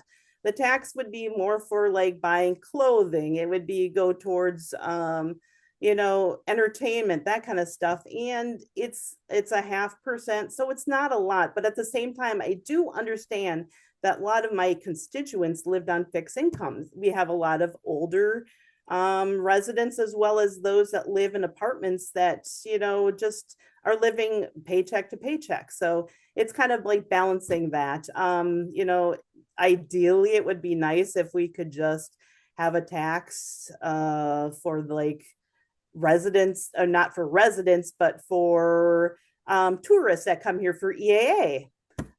So we could, you know, pull some of that money in from people that are just visiting Winnebago County. But it's a hard decision to make. Okay, thank you for that. The next question involves collaboration. The county board is elected in the spring along with other nonpartisan entities like municipal governance and school boards. The county board has 36 supervisors with very different constituencies and, I assume, political views, though because this is a nonpartisan election, we don't actually know that. How can you help create an environment that helps you work with the fellow supervisors and the administration? Well, right now, our current group of supervisors, I actually have gotten to know a lot of them. And just from being at the meetings, listening to them speak, I always try to have an open mind, listen to what they have to say. I know we have a couple that are retiring, and I'm going to be very sad seeing them go. One of the main ones is Supervisor Chuck Fari, who's in District 31. Where is he? No, wait, I take that back. I can't remember what. Anyway, he has a wealth of knowledge from working on the county for years, and I'm going to be sad to see him go. And I know a lot of them have different political views as me, but you know, for my point of view is I keep an open mind. When my decisions are made, it's not political. It is just common sense. Let's think this over. Is this ultimately going to be for the better of our community, you know, Winnebago as a whole, and especially my constituents? And that's how I make my decisions. And I believe for the most part, most of them do. I know some don't, but for me, it's just, I try to keep the politics out of it. I try to keep an open mind and speak with everybody and try to get along with everyone. And, you know, so far, I think for the most part we have, and hopefully we can continue to do so in the future. I agree. That's very important. Exactly. I mean, it's people over politics, and that is one of my philosophies. I like it. This question is about human services and mental health. Okay. Mental health and substance use services can yet continue to be among the county's most complex and costly responsibilities. As we continue to see an increase in things like suicide and discussions over whether or not there's going to be a Narcan vending machine, what are your thoughts on the county's role in funding and delivering these services? And do you see any gaps or overreach in what Winnebago County currently provides? Oh, good question. I say a lot, don't I? Trying to compile my thoughts on it. First and foremost, I think it is an overall good thing that we do have that service. Ideally, in a perfect world, no one would be addicted to drugs or have an alcohol addiction. People, in my opinion, have all kinds of different addictions. And ultimately, we need more mental health services for them to, you know, to at least try to live a normal life with what they're facing. All of us come from different walks of life. And ultimately, I think the services that are provided are a good thing to have. Do I see gaps or overreach? I really haven't, because I really haven't delved into that side of Winnebago County, working with human services. But I think like any kind of grants that we can get to actually try to fund this is a good thing. And, you know, just educate our youth and try to do the best we can for our constituents. Okay, would you consider putting more of the budget towards mental health services and human services, or not? So with every single decision we make, there's always a give and a take, and it depends on what the take would be. I mean, but I do feel that ultimately our society in a whole could benefit from having more services that help with mental health in the communities around us. Okay, thank you. Okay, the last question. Okay, it involves great. the strategic Yeah, I'm plan. almost done. Strategic plan. What are your thoughts on the current strategic plan? Do you agree with the priorities? And is there anything you would change? I looked it over for the most part. I believe, or I agree with most of it. What we have to look at as far as going forward in the county is, we have to balance our needs with what our wants are, or our wants with our needs. Let's not invest in a building we're going to totally redo in 5 years from now. We need to don't put a new HVAC system in a building that we're just going to tear down or get rid of down the road. So it's things like that. I know it's hard again and I haven't been to a lot of the facilities and property management meetings, but I've tried to stay up on everything that they have decided so far. And right now, for instance, we are looking to make a decision on the highway building and with facilities, and we're going to be investing a lot. We're going to use some of the ARPA funds for that general engineering and portion of that, and we'll be voting on that on Tuesday night. And it's just a lot of money, so moving forward, we have to make sure we can do it strategically so that we're not putting a lot of that additionally on the tax levy.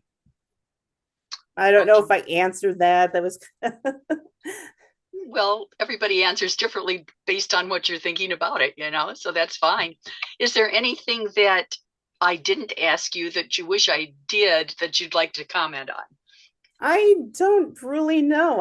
I could take a look at my notes, what I put here. Just, there's a few things I thought you were going to ask, but you didn't. But I mean, ultimately, I enjoy working with the board. I am a newer board member, just being there for 8 months now. And it's kind of hard because now 3 months, 5 months into it, I had to start actually working to keep this position.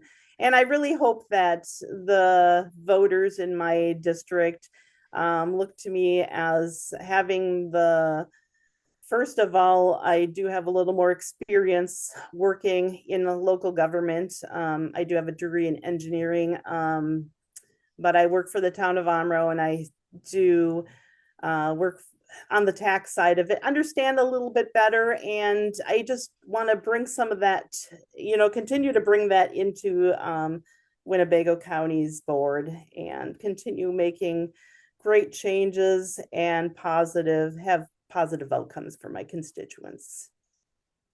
Well said, Brenda. Thank you.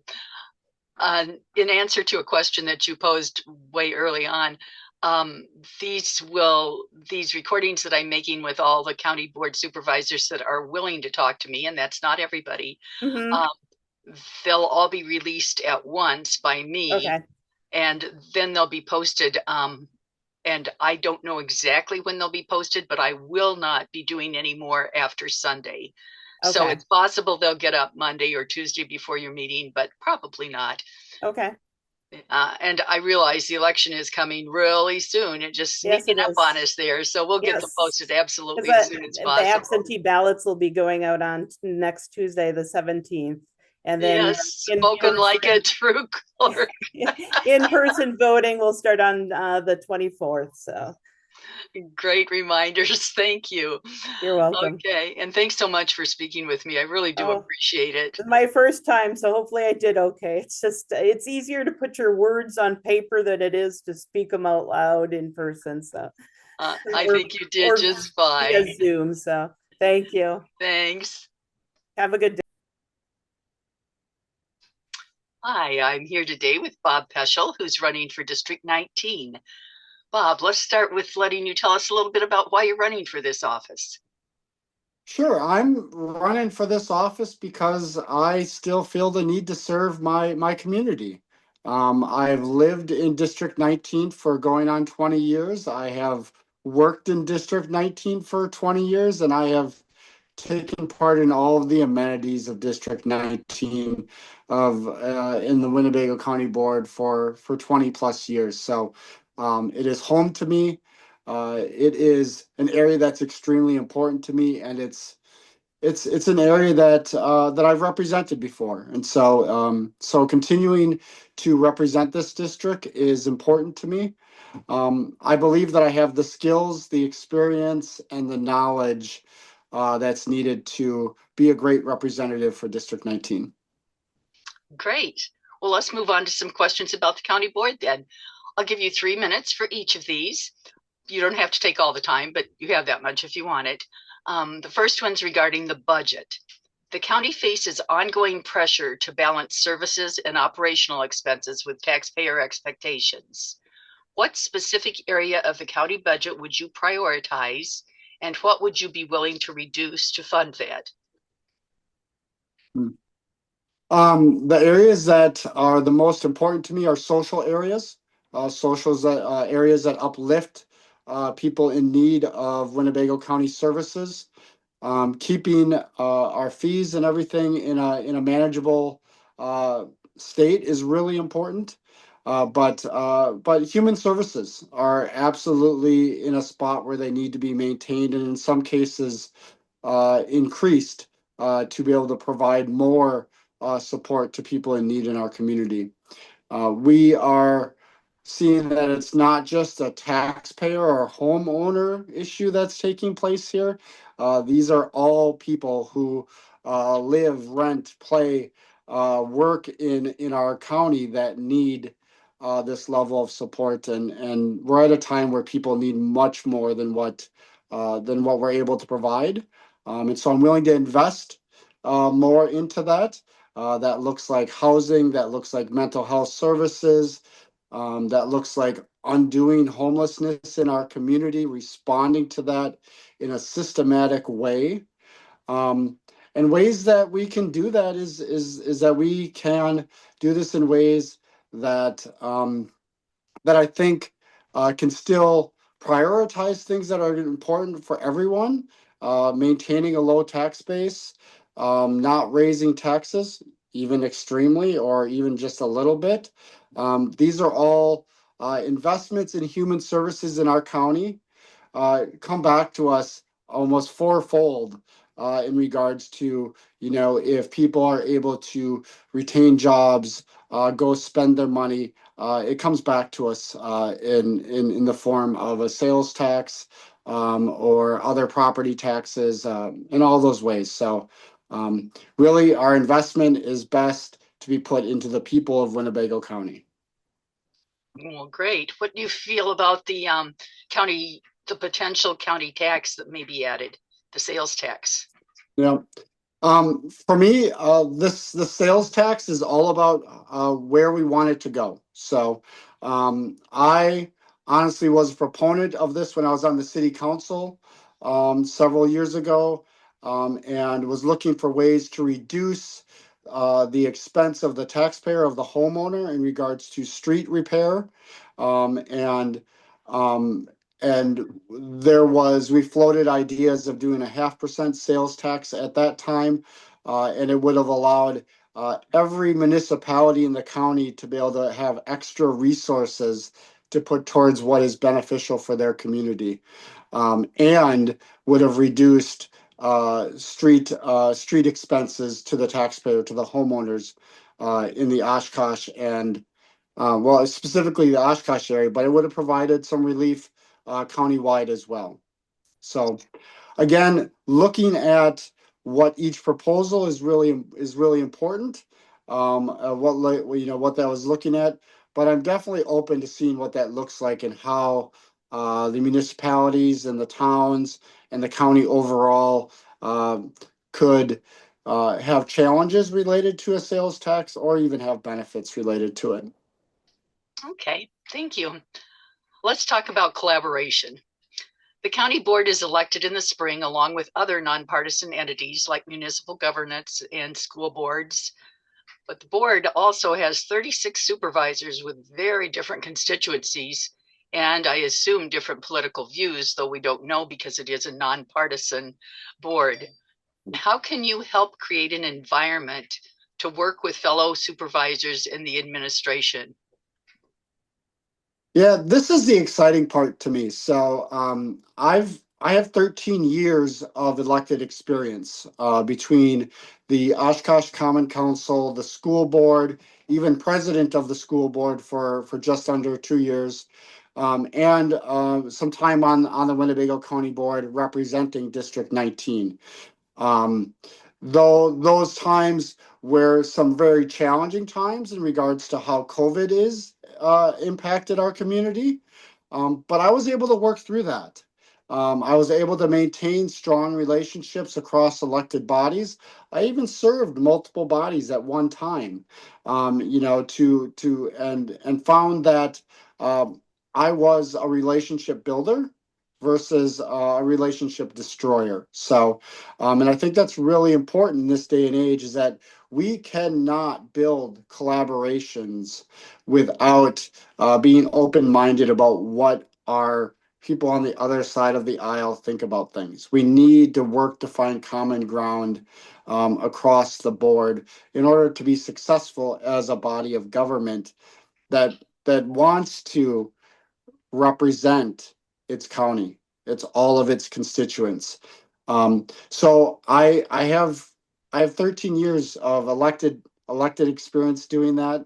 I've also spent 20 years in the nonprofit community of Oshkosh and Winnebago County, and have built lots and lots of professional relationships around maintaining and building and recharging programs that uplift people. You don't do this just because someone gave you money to do it. You do this because you've built relationships that are built around a common goal or a mission that brings all these partners together. So I really feel I'm a really great fit for the county board because of these two types of experience. And so it's one of the reasons why I'm excited to have the prospect of joining the board again, is because I really enjoy the county board because it's really this nexus of everything that I learned as a city councilman, as a school board member, and as a person who works within the nonprofit community of Oshkosh. It allows me to take all of those skills and all of those experiences and really just put those to positive use at a county board level. When I was on the county board previously, it was the part that excited me the most about serving District 19 is because I got to use everything and I got to build relationships. I got to give speeches about why it's important to do this and do that. And it's not just about the speeches, it's about building those relationships. But that's the important part of this, is that you have to have someone who can cross those different ideologies and still be respectful about it. And I know that I've proven my ability to do that. So Great. Well, thank you, Bob. Yes, I think you made your case for that pretty well. The next question regards human services and mental health, which you've already touched on a bit, but this is a specific question. Mental health and substance use services continue to be among the county's most complex and costly responsibilities. As we continue to see an increase in suicide, as we saw the discussion about the Narcan vending machines, what are your thoughts on the county's role in funding and delivering these services? And do you see any gaps or overreach in what Winnebago County currently provides?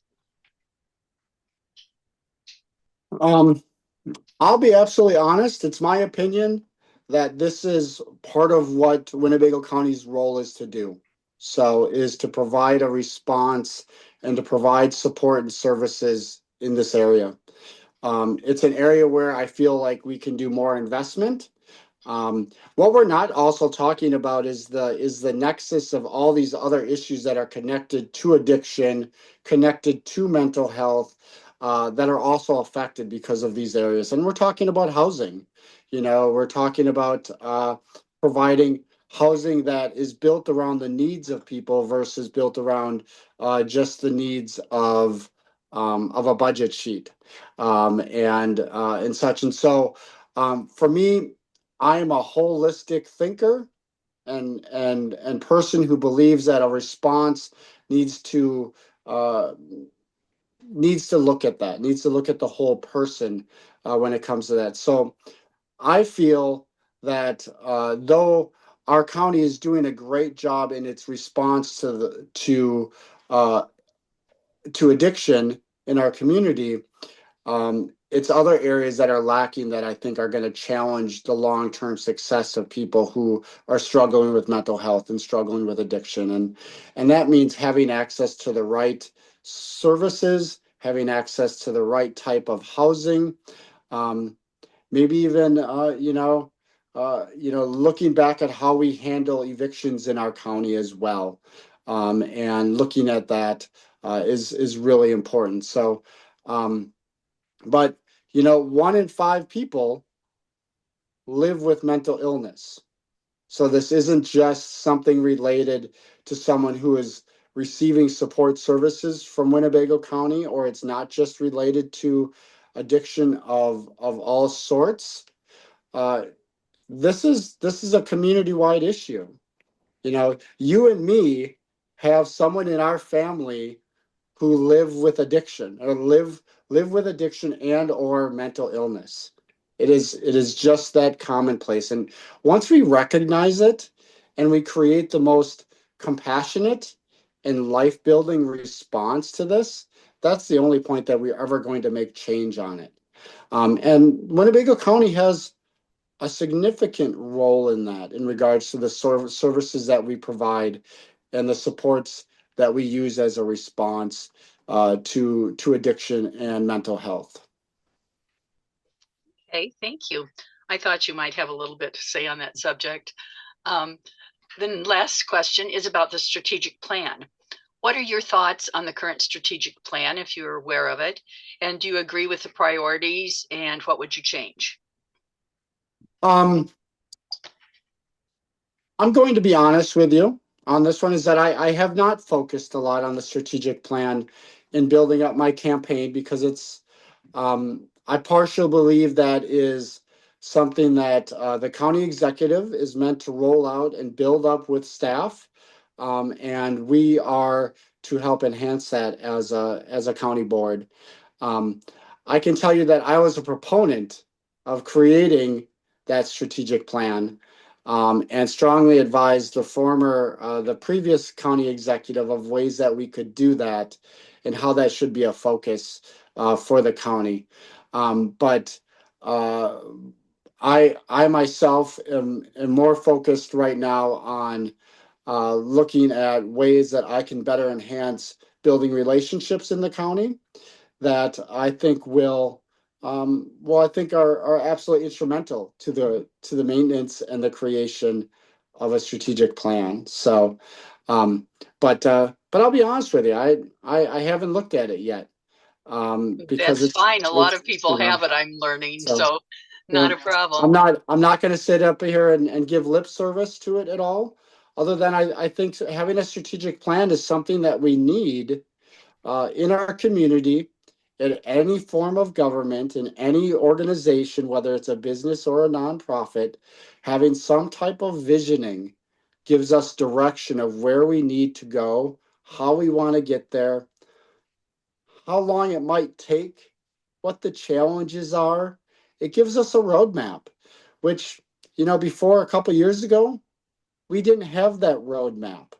So the fact that that roadmap is there and we're talking about it, and it's there for not just us to look at, but for us to also engage, voters and taxpayers, that is really important, because to recognize it wasn't there 2 years ago, so that's huge.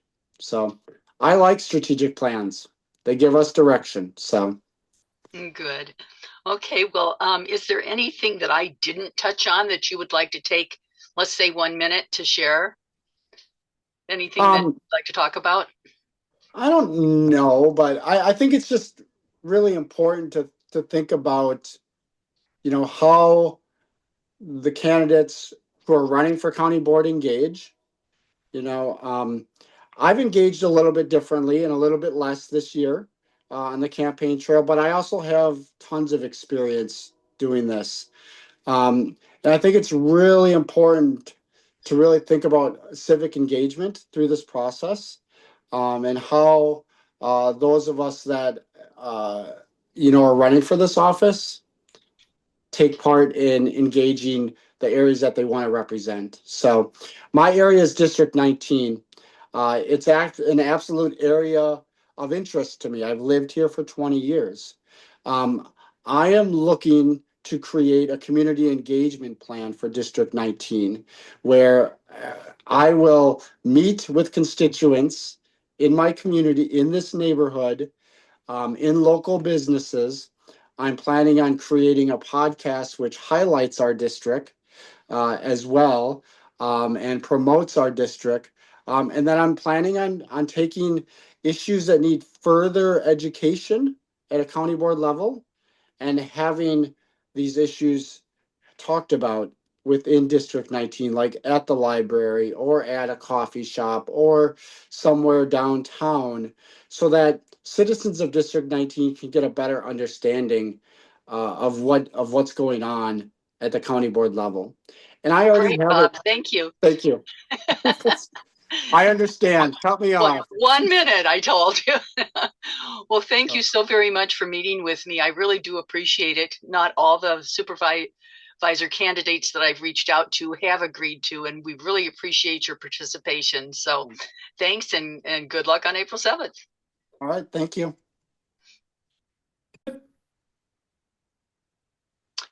Hi, I'm here with Shiloh Ramos today, who's running for District 5. And let's just start with letting you tell us why you're running for this office, Shiloh. Go ahead. I'll give you 1 minute. Okay, thank you. So first of all, I want to thank the League of Women Voters for organizing this virtual meeting. I think it's wonderful to give the voters an opportunity to meet us and hear from us. So I'm running because I've always feel that you should do what you can to serve your community. I had the honor of serving the county board in District 5 for 16 years, actually, up until 4 years ago. And at that time, it was simply life transitions with my two boys. One was graduating from high school.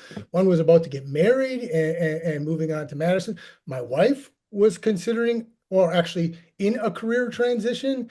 And I was also considering the future for my career, actually, over the upcoming 5 to 10 years. So I stepped away at that time, even though that was a very difficult decision for me. I thoroughly enjoyed being on the county board for all those years. In the last 4, I had an opportunity to be the county board chairman. I enjoyed working with the residents. I enjoyed working with the staff. So honestly, why am I running? Is I enjoyed and was so honored to do it for those 16 years. My life has changed over the ensuing 4 years to allow for more time. I'm hoping I have the opportunity to do it again. Well, great. Thank you for sharing that. Well, let's give you some questions then so that you can tell us more about this. The first question is going to be about the budget. The county faces ongoing pressure to balance services and operational expenses with taxpayer expectations. What specific area of the county budget would you prioritize, and what would you be willing to reduce to fund it? Okay. So first of all, in a county budget, there are core services. There are certain things that we are mandated to have to do. So that includes certain things like human services and social services. We have public safety. We want to make sure we have strong public safety. So the jail and the sheriff's department, for example, we have the emergency management budget that we fund. So when you're looking at a budget, there are actually only so many things you can specifically look at if you're trying to actually reduce a budget. Now, in terms of prioritizing, One thing you'll see in the county budget is that has been some deferred maintenance. That has been the case for a number of years. So in this most recent 2026 budget, it's estimated that there is $67 million worth of deferred maintenance. And so we need to do what we can to support and maintain our infrastructure. That may mean, though, that at times we have to still put off some things, even though we kind of need them today. Things like that, frankly, that have been put off are some upkeep and repairs to some of the administration buildings, for example. Some things that includes the highway department and some of their facilities and upgrades, particularly upgrades to meet the needs and the size of their equipment as well. So there's also things for solid waste, for example. There's going to be a need for a new landfill and transfer station. There's the UW Fox Valley campus and what the county is going to need to do with that or what it can do. And I actually think that's a big priority in the budget over the upcoming years. Figuring out what we're going to do with the UW Fox Valley campus, how to redevelop it, how to repurpose it, how to maintain it. In the budget alone, there's approximately $900,000 this year for that.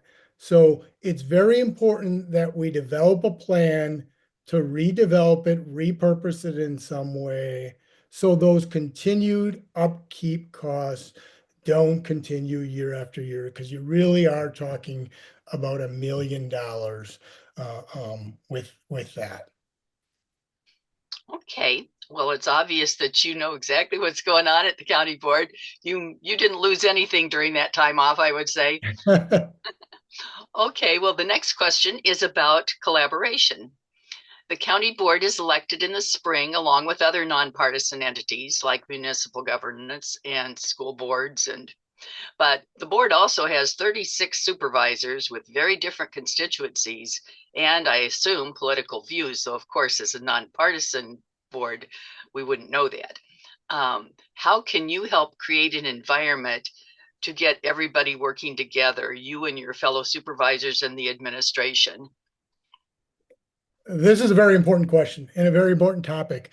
And it is definitely an issue at the county board level, in the sense that at the county board, you have individuals, cities, villages, towns. There's different priorities from the north of the county versus the south of the county. Now, I've had the opportunity to work within those issues, though. So when I was the county board chairman for 4 years, that's what I did, was bringing the county board members together to move them forward in a direction, moving the county forward. When you do that, you basically have to say, yes, you have priorities, for example, in this district, the certain area of Neenah. However, your purview is the entire county. Your purview is not even just the county, it's some state functions, because of a lot of state functions actually funnel through at the county level.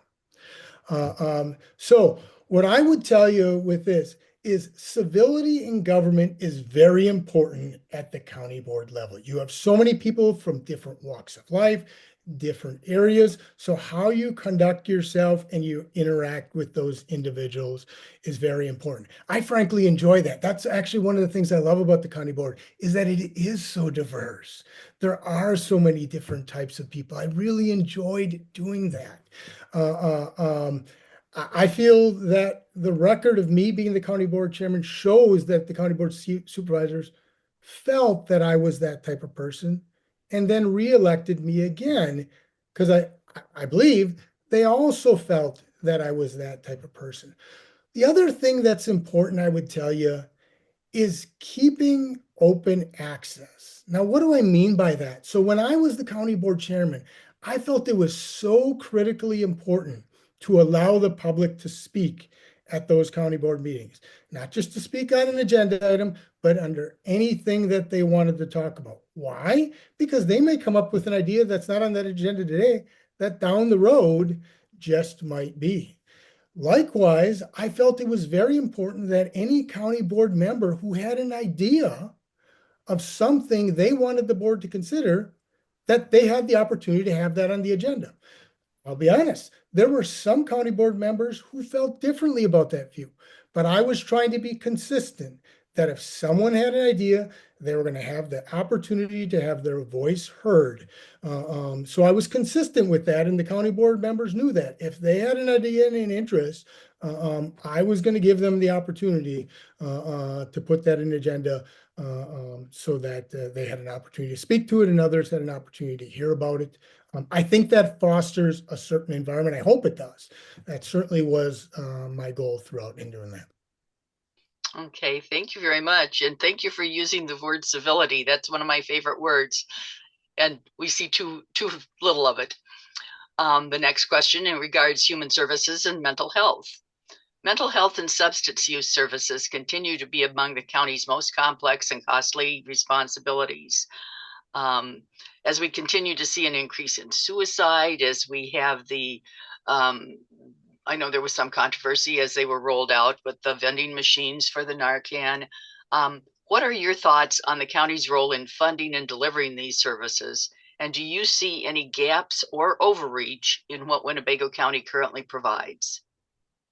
So my first response to you is simply that the county has a significant role to play to these areas. I would view it that it is one of the mandates of the county to provide services in this area. Certainly, we have seen suicide rates go up.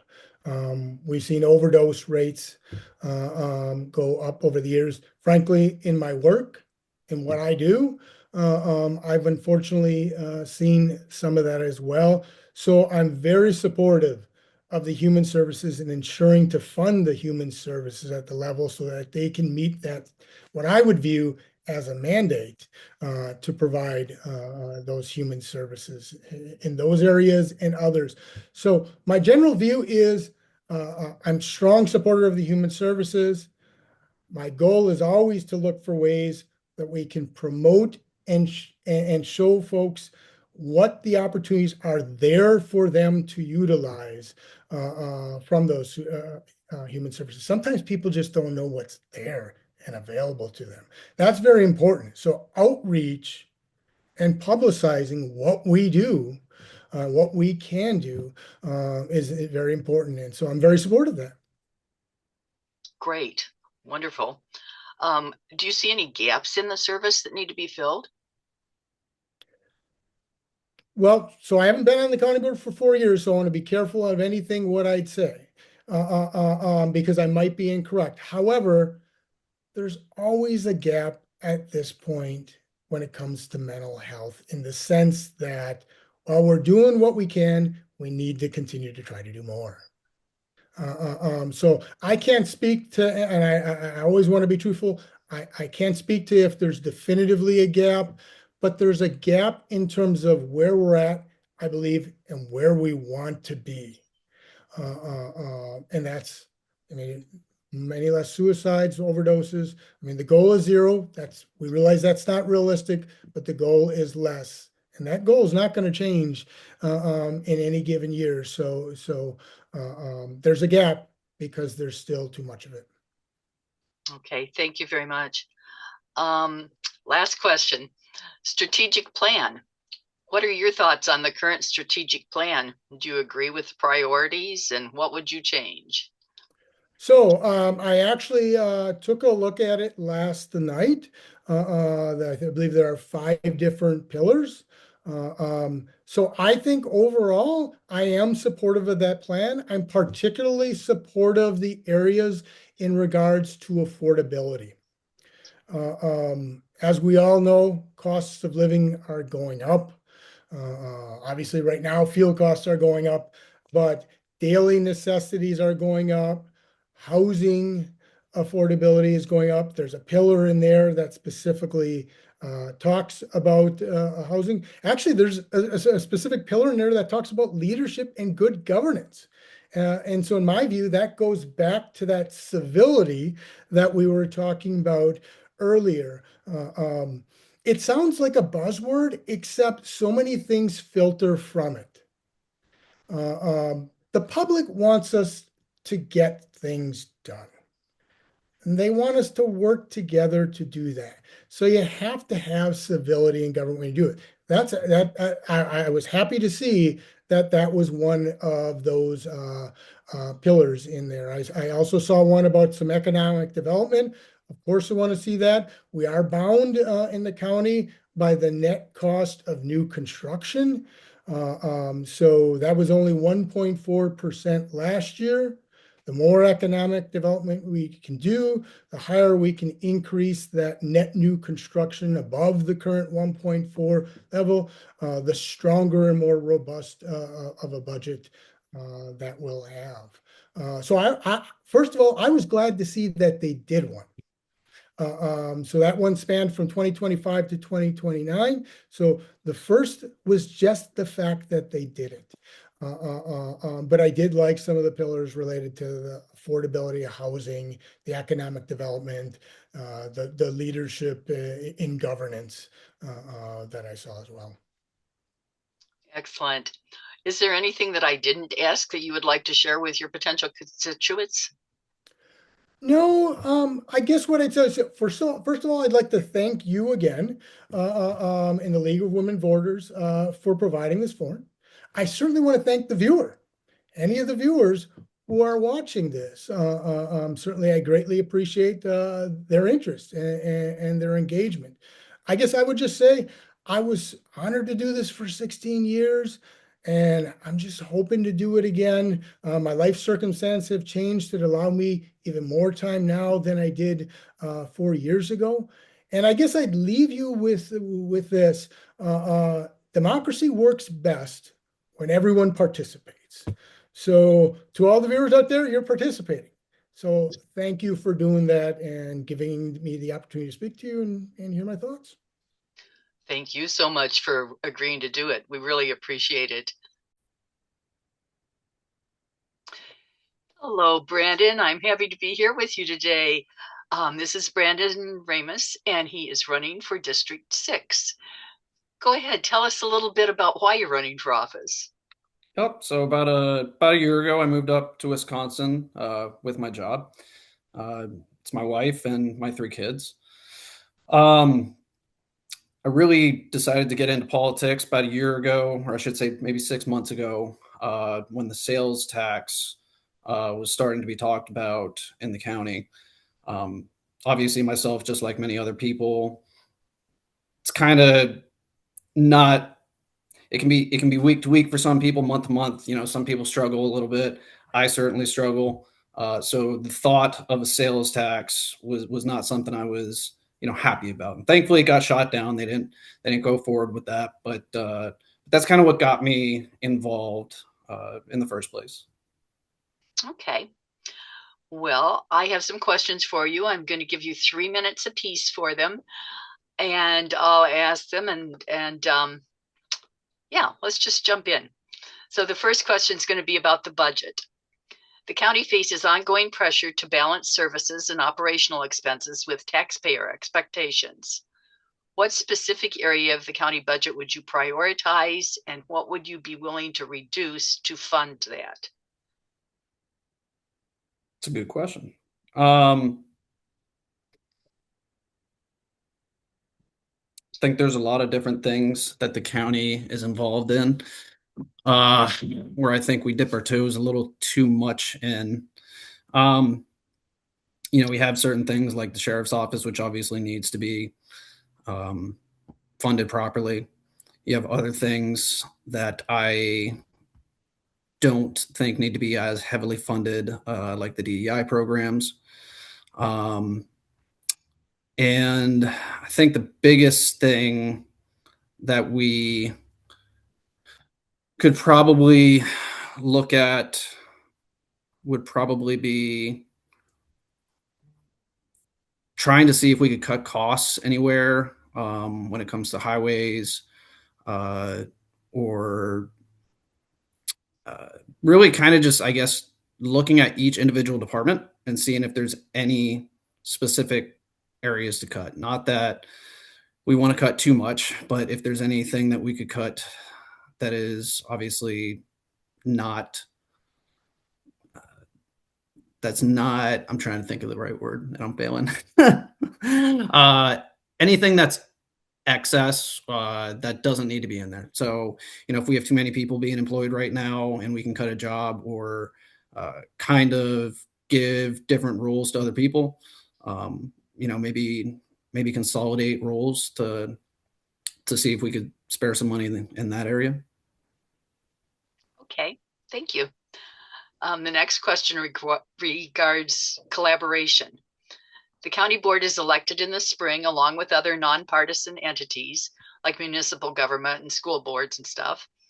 The board also has 36 supervisors with very different constituencies and probably very different political views, although we don't know because this is a nonpartisan race. How can you help create an environment that helps all of your fellow supervisors in the administration work together well? Sure. Well, I think the biggest thing is to just make sure that we are talking to each other. Just like you said, even though I'm sure everybody does have different political views, there still has to be a way to ensure that, sorry about that. There still has to be a way to ensure that, we can come to an agreement on certain topics, certain issues that may arise in the county, no matter what it is. So I think the biggest form of that is just communication. Just because you may not agree with somebody doesn't mean we can't talk to them, doesn't mean that we can't try and make it work. So, try and meeting somebody halfway at least, if that makes sense. no different than business. You may not like somebody, but at the end of the day, you still gotta work with them and get to the end goal. Okay, thank you. The next question involves human services and mental health. Mental health and substance abuse services continue to be among the county's most complex and costly responsibilities. As we continue to see an increase in suicide, and I don't know if you were here when there was a lot of debate about whether we'd have vending machines for Narcan. What are your thoughts on the county's role in funding and delivering these services? And do you see any gaps or overreach in what Winnebago County currently provides? Well, I certainly think it is a part of what the county should be doing. I don't necessarily think that we should be defunding it in a sense. But to answer your question, I was not here when you guys were discussing that, or the county rather was discussing that. But regardless, I certainly think that it's something the county needs to focus on. We can't let people that are struggling go by the wayside. If for no other reason, we need to help these people get back on their feet and hopefully be a productive member of society. Overall, that's going to contribute to the betterment of the county. So I definitely think that it is a role of the county government to do so. With that being said, as far as any overreaches, no, I mean, we might be able to look at more areas for improvement. But that's certainly something that if I were to be elected, I'd have to, take a little bit closer look on. But right now, I can't tell you every single thing that the county is doing. I've looked into some of it, but I haven't seen everything that they've been doing. Have you had the opportunity to attend the meetings? So I watch all the meetings, either in person or after they've been done. I watch them on YouTube. Yeah. Yep. So with 3 kids, sometimes it's a little difficult to get out of the house every Tuesday and go physically, but obviously that's something I would do if I was elected. Need to make time for that. It's just if I can, I'd certainly always watch it on YouTube. Yeah. Great. Good to hear. Okay, next question. Strategic plan. What are your thoughts on the current strategic plan, if you're aware of it? And do you agree with the priorities that were established, or would you change them? Well, I know they're working on a few different things right now. Which specific areas are you asking about that? I think they actually call it the strategic plan, and it centers on 5 different things. It's got fiscal responsibility and efficient government, Yep. workforce development, public safety, infrastructure, and community well-being and human services. Okay. Yeah. So they're all kind of lumped into the same strategic. Okay. I gotcha. Well, right now, I know that one of the areas that I think they're doing really well in and focusing on is trying to improve affordable housing. As far as some of the programs that they're doing with workforce development, I think we need to improve areas of that. Try and get people back to work. I think that what they're doing with the UW Oshkosh campus, or what they're trying to do, I think that's certainly a good start. I'd like to see that maybe leased out or rented out into some small business. That way we can at least give something back to the community, because right now the community is paying for it. I think that if we can take that off of the county's hands, and actually provide some profit for that, I think that would obviously be a big thing. Another source of revenue. But so far, I think we're right on track to where we need to be. Okay.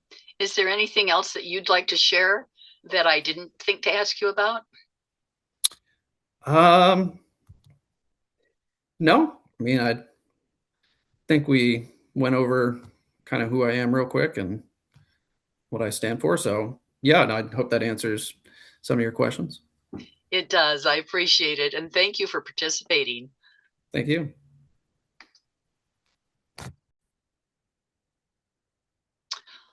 Now I'm here with Lucas Reinke, who is currently representing District 6. Hi, Luke. Hello. Let's start with letting you tell us why you're running for this office. I'm running, I'm the incumbent currently, so I've been representing District 6 for 2 years now. It's been an extreme pleasure to represent the constituents of District 6 of Winnebago County. I've really enjoyed my time on the board so far. I've gotten a lot more involved in areas of the county that I previously wasn't as familiar with, how they worked and how they worked together, how certain departments had run together. So I've learned a lot in my first 2 years. I would really like the opportunity to run again, to expand on that knowledge and really be able to start to try and move some policy forward and make some changes at the county level that can make lives easier for our constituents. Try and see if we can reduce costs in any way to make people's lives easier. I know everybody's feeling pinched. See if we can find ways to make government more efficient. See if we can figure out ways to make our services more available. Those kinds of things. So we just really like an opportunity to continue doing the work. Okay. Well, I do have a few questions for you. We'll start with something about the budget. The county faces ongoing pressure to balance services and operational expenses with taxpayer expectations. What specific area of the county budget would you prioritize, and what would you be willing to reduce to fund it? Interesting. The specific area of the budget that I'm currently focused on would be the health department. There's one position in particular that we had proposed at the county board level during the budget discussions last year that I really would like to have seen added. It's a coordinator position of types. It basically oversees all of our grants and our funding sources and whatnot, and helps tie those to policies and helps sort of figure out the best way to use the grant funding that we have to address the biggest needs and challenges in the community. I don't like the idea of cutting budget anywhere. We're already running, I think we have one of the lowest cost per constituent budgets in the state out of the 72 counties. I believe we're in the bottom third, if not I haven't looked at those numbers recently, so I don't want to be misquoted here. But I know that we're well in the bottom half. But if I had to cut services somewhere, let me think here.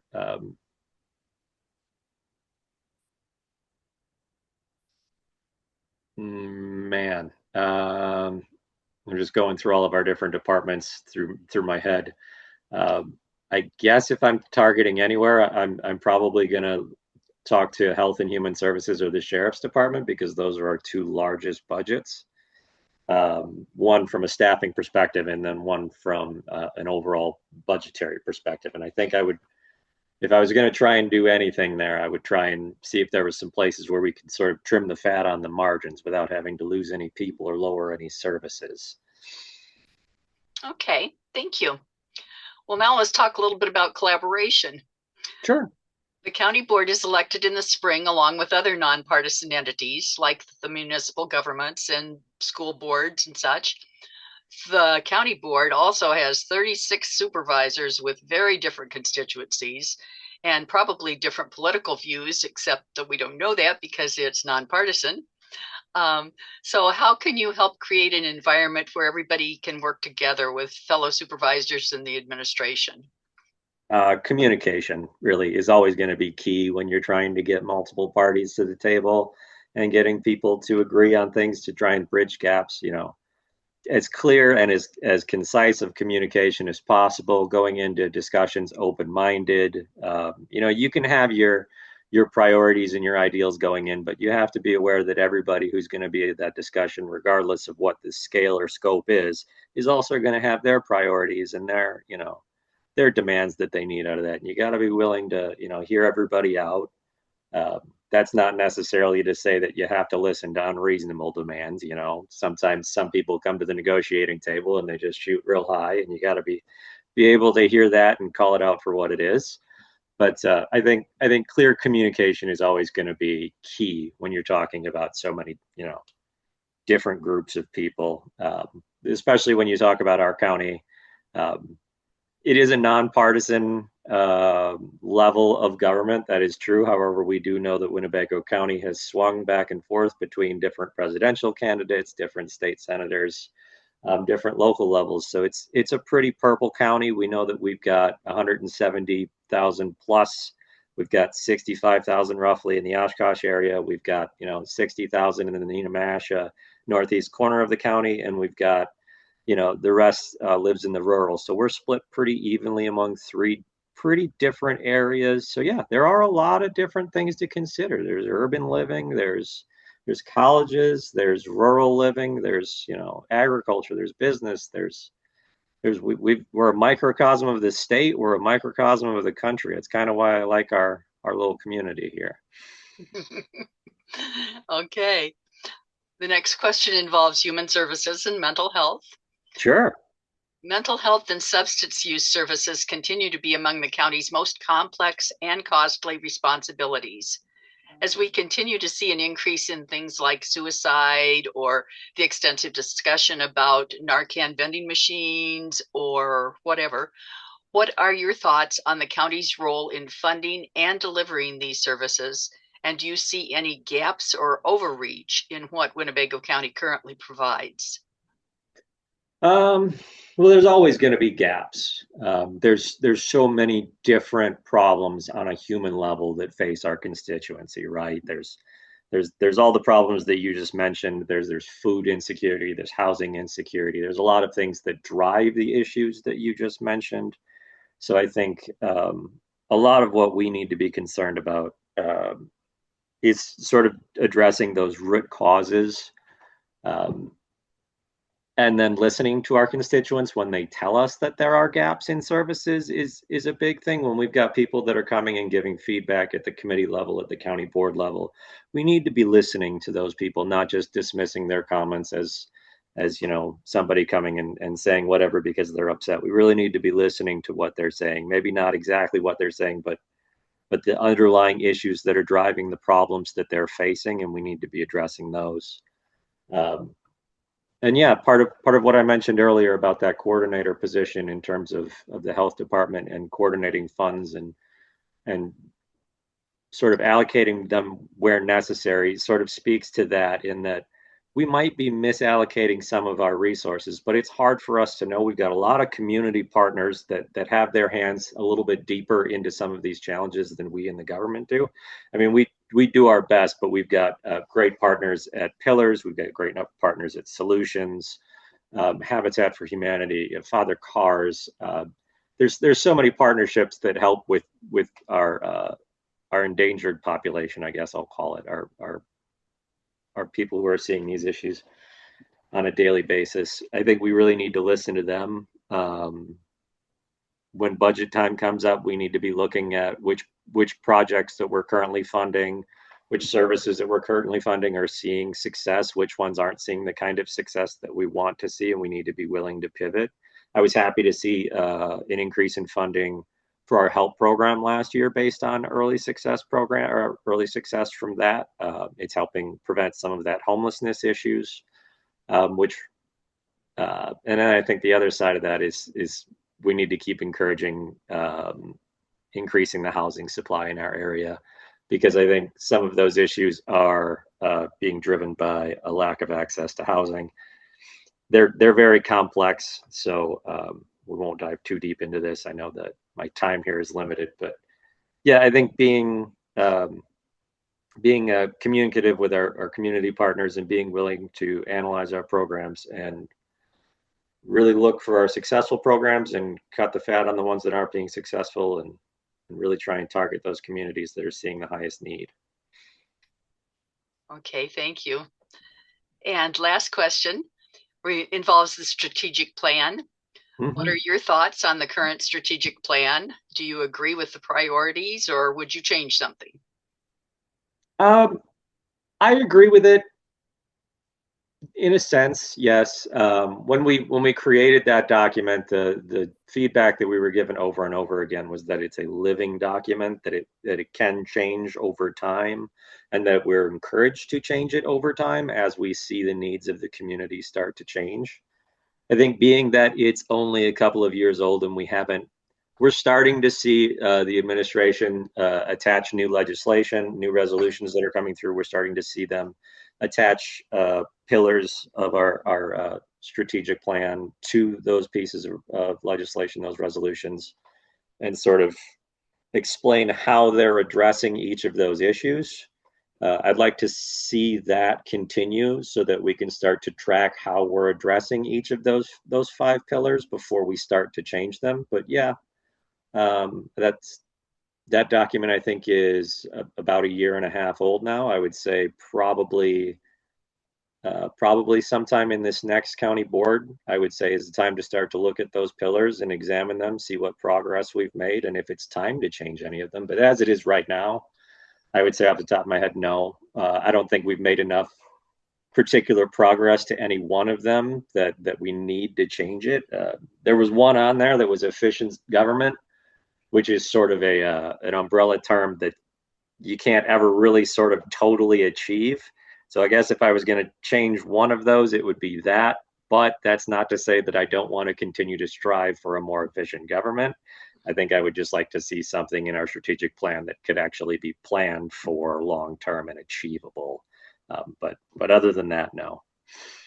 Okay, thanks. And is there anything that you wish I would have asked you that I didn't, that you'd like to talk about? The biggest thing that I've been thinking about in terms of county government lately is our facilities. I'm a member of our facilities committee. A lot of our infrastructure at the county level is aging. A lot of it is 30 to 40 to 50 plus years old, and it's all sort of starting to age out of its useful life all at the same time. So one of the things that we've been focusing on is a facilities master plan and how we are going to develop those facilities moving forward. So I think really just making sure that we're reaching out to the constituency, being communicative. We're seeing right now down in Fond du Lac, our neighboring county, they're pushing forward on a project to redo their jail and their county courthouse structure. I'm not totally sure on the full scope of that project, but I do know that the price tag's in about the $400 million range, which is right around the number that we're looking at for the total of our facilities, all of them for the county government. Thankfully, our jail and our sheriff's office are new, so we don't have to replace those. But I'm seeing the pushback that Fond du Lac County is seeing on their facility, and I just want to make sure that we are involving our residents from the beginning on how and why and where and what we're doing, so that they're involved on the process, just so that they don't see the kind of pushback, or we don't see the kind of pushback that they're seeing down there. It's a lot easier for people to support something that they understand. Yeah.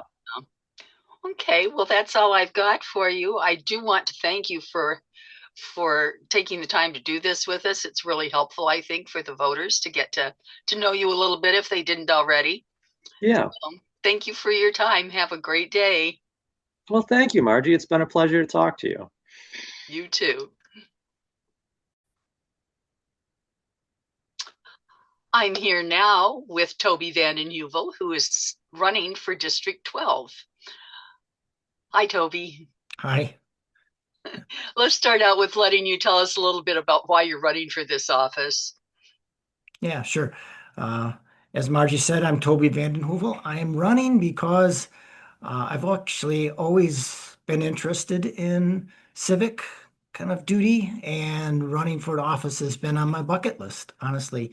And I'm recently retired, and so I'm taking this opportunity to get involved in local governments, where I think I can probably have the most impact in running for office for county supervisor. So I've got lots of other reasons, but that's the main reason I'm here today. I'm taking that opportunity. Well, good, and I wish more people would do that. It's important for our local government for us to be on top of that, as well as what's happening elsewhere. Okay, my first question is going to involve the budget. The county faces ongoing pressure to balance services and operational expenses with taxpayer expectations. What specific area of the county budget would you prioritize, and what would you be willing to reduce to fund that? That's a good question, because things are getting tighter and tighter, and one of the reasons for that is the funding. Some of the funding that we have been receiving from the federal government and the state government, that's shrinking as well. So what we have to work with is less. And touching on taxes, everyone's kind of used to paying a certain levy amount. If we have to stay within a certain levy amount and the funding that we get from the federal and state government, we are going to have to do more or the same with less. So specifically to your question, I think the services that impact the people directly, be it the judicial or the police, as well as the health, those are things that people depend on day in and day out to kind of survive safely and healthily in our community. If we had to pull, that's tough, right? No one wants to be on that list, but we would have to maybe look at services that we get on a daily basis or on a weekly basis, and maybe we get those services not as often. So, I'm not saying plowing the roads or garbage. I know it all depends on what jurisdiction you're in, but we might just have to pull from services that we could probably live without. That's not as immediate as more of your kind of your health and your police presence. Okay, thanks. Just a thought. It's hard. I mean, you have to do priority-based budget, and all the services that we currently the county provides are important, but we just might need to look at some creative options as to how to provide them maybe a little less often. How do you feel about the county sales tax discussion? Interesting. No one wants to. It never even got to the floor. I don't want it. No one wants it. No one wants to be the person that actually proposes it. Push came to shove. If that would solve all of our problems, sure, but I don't think it will. I think we just have to learn how to live a little more frugally. Because I mean, if 0.5% isn't going to solve the problem, and another half won't solve all the problems. So I think it's more of a behavior change and an expectation change of the people in our county. Okay, that's fair. Let's talk about collaboration. The county boards elected in the spring, along with other nonpartisan entities like our municipal government and our school boards. But the county board also has 36 supervisors with very different constituencies, and I assume political views, though it's a nonpartisan election, so we don't really know. How can you help create an environment to make it easier to work with fellow supervisors in the administration? Yeah, that's huge. That's probably the biggest challenge we face. The 36, that's large. That's one of the largest counties in the nation. I know that that topic came up maybe a year and a half ago. And again, no legislative body is going to want to change that because that means, someone's position is going to be eliminated. However, we have to live with what we have. So 36 is what we have. And you're right, a lot of diverse input. What I would change is getting to the facts sooner. Every meeting, the county board gets a packet of 120, 200 pages of information. And what we can improve on is coming to the county board meeting with having read through all that or read through the topics that you're going to speak on. And being able to have an educated discussion with the other supervisors on how to address and solve the problems. I think right now we're people want to talk about every issue and they're not really prepared. And I think they should be.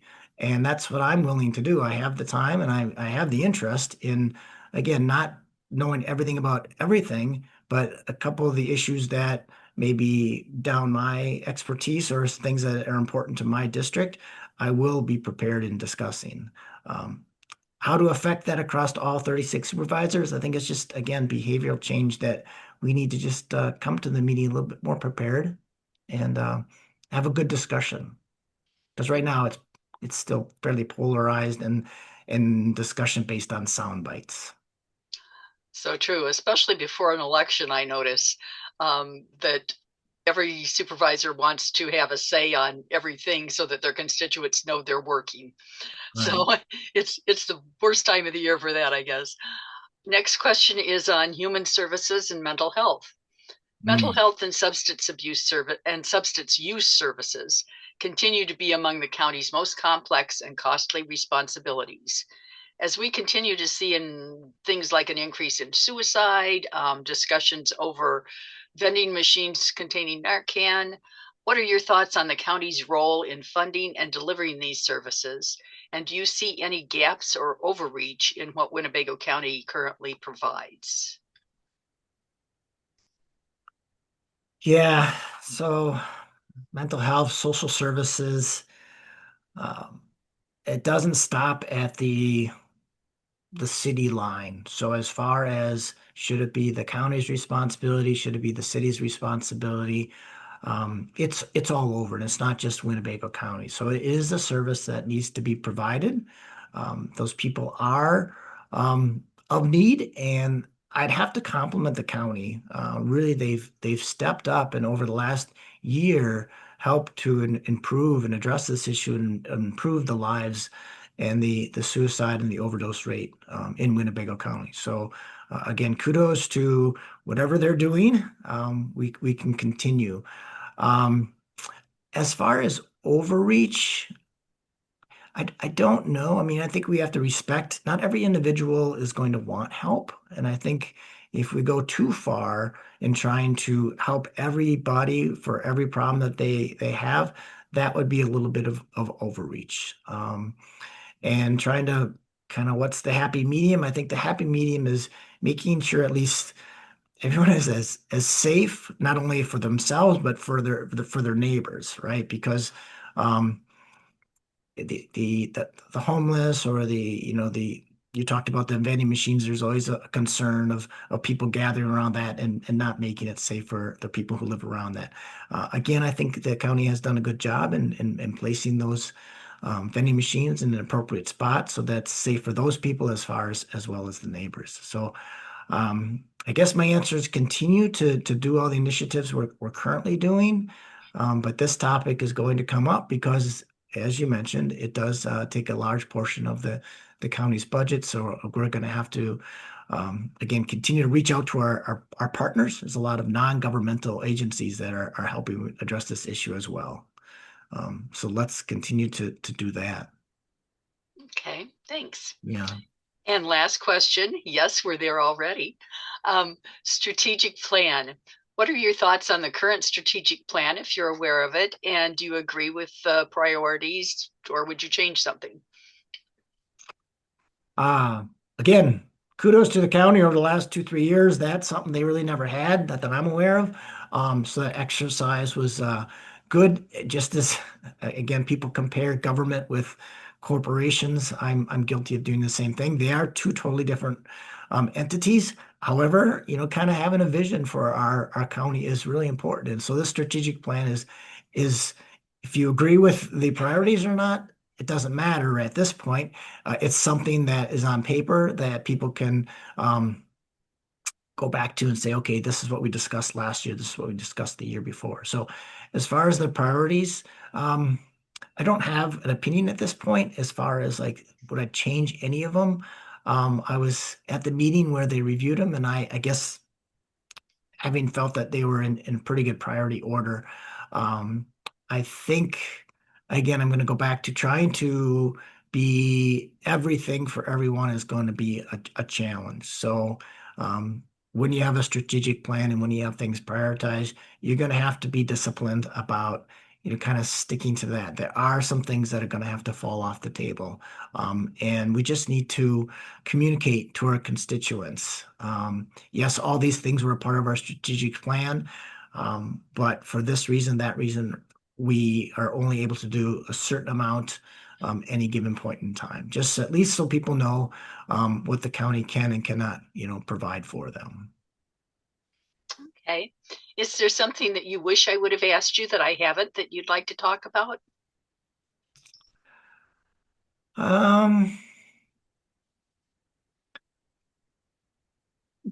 No, I guess the thing that I wish you would have asked or things we could talk about is how to get people out to vote and more aware of what county government does for them. I found out when I was getting my nomination papers signed that not too many people really know about the county government and what they do, who they are, and what all of that money goes towards. And they are services that people probably just take for granted. And so I think what I'd like to promote is just letting people know that the county government is there for a reason. And a lot of the things that are happening behind the scenes are most likely probably county funded, but they're not necessarily the things that are going to make headline news. And so just an appreciation for county government, and I think the county has to be better at communicating what those services are, and those, so that people know that it's not just a empty hole of tax dollars. That's a discussion everyone would probably like to have. And just if you're listening to this, you at least have enough interest to know what's a county supervisor, who's District 12, what it's a district, and hopefully this helps you a little bit understand that the county government is in fact working behind the scenes to help everyone in Winnebago County. Well, you're totally right about needing to help people remember to vote even. And I have found, I've been with the League for many years now, the League of Women Voters, that's our job, is to inform and educate voters. But the county board, the county services is the one place that we do have the biggest gap of awareness. Most people don't know that. If they do know they have a county supervisor, they don't know who it is. They have very little understanding of what the county does. And we all have to work harder on sharing this information, because it is very important, and it's a huge budget, and it's helping all of us in so many different ways. But sort of like you said, a lot of it's behind the scenes, so we don't.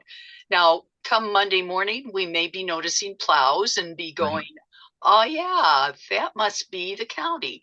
But yeah, so many things.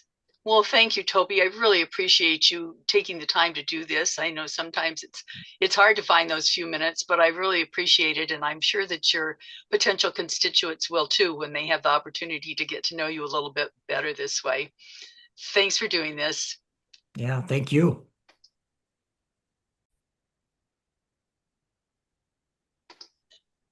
Hello, Glenn. I'm here today with Glenn Vogelsang, who's running for District 31. Let's start with letting you tell us why you're running for this office. I'll give you a whole minute. Well, I have been in this community now for almost 2.5 years. My wife and I are very tied into the community. We have political affiliations here that we enjoy very much, and friends that we've made since we've been here. And we see an opportunity since the position has opened up uh, to try and have some input as to what we can do to support the community and improve on things as things progress in these difficult times. And because of my background in medicine and healthcare, I see that as a big issue. And and I've had a lot of life experience, so my wife actually encouraged me to run for the position. So I said, okay, that sounds like that there's a need there. So I put my hat in the ring. All right. Well, thank you for that. For these next questions, you will have 3 minutes each. The first question is a question about the budget. The county faces ongoing pressure to balance services and operational expenses with taxpayer expectations. What specific area of the county budget would you prioritize, and what would you be willing to reduce to fund it?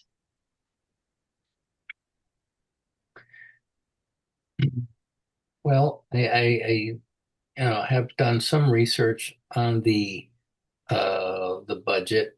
I mean, it seems like that's been pretty well laid out.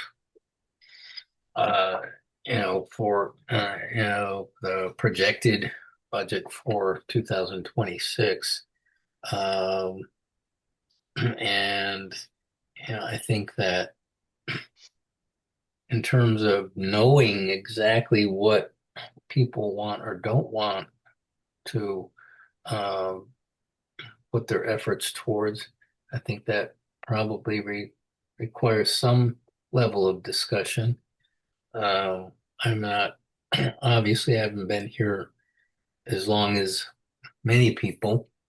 But again, I think that it's kind of hard to break through what's already established.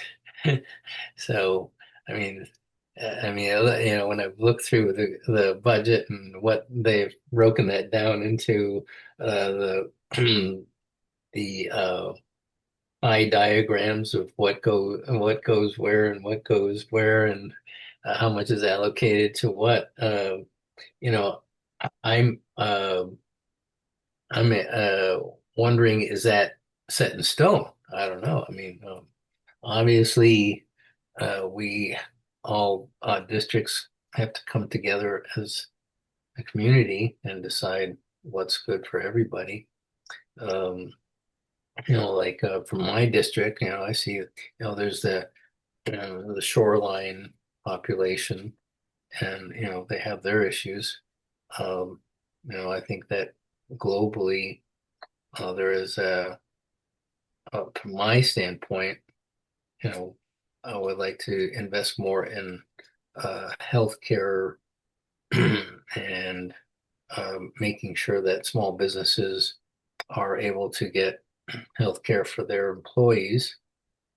I'd like to educate people about immunization, since it seems like, in my experience, that fewer people understand the strength of having immunizations because of a lot of unfortunate disinformation. And then we do have a lot of uh, mental health issues. I mean, from going from controlled substance use, excessive controlled substance use, to lots of depression and anxiety and so forth. Also, there's Actually, your 3 minutes are up. oh, Imagine how quickly that went. The second question involves collaboration. okay. The county board is elected in the spring along with other nonpartisan entities like municipal governance and school board. The board also has 36 supervisors with very different constituencies and, I'm guessing, political views, though we don't know because you're all running as nonpartisans. How can you help create an environment to work with fellow supervisors and the administration? What was the exact question besides working together with fellow supervisors?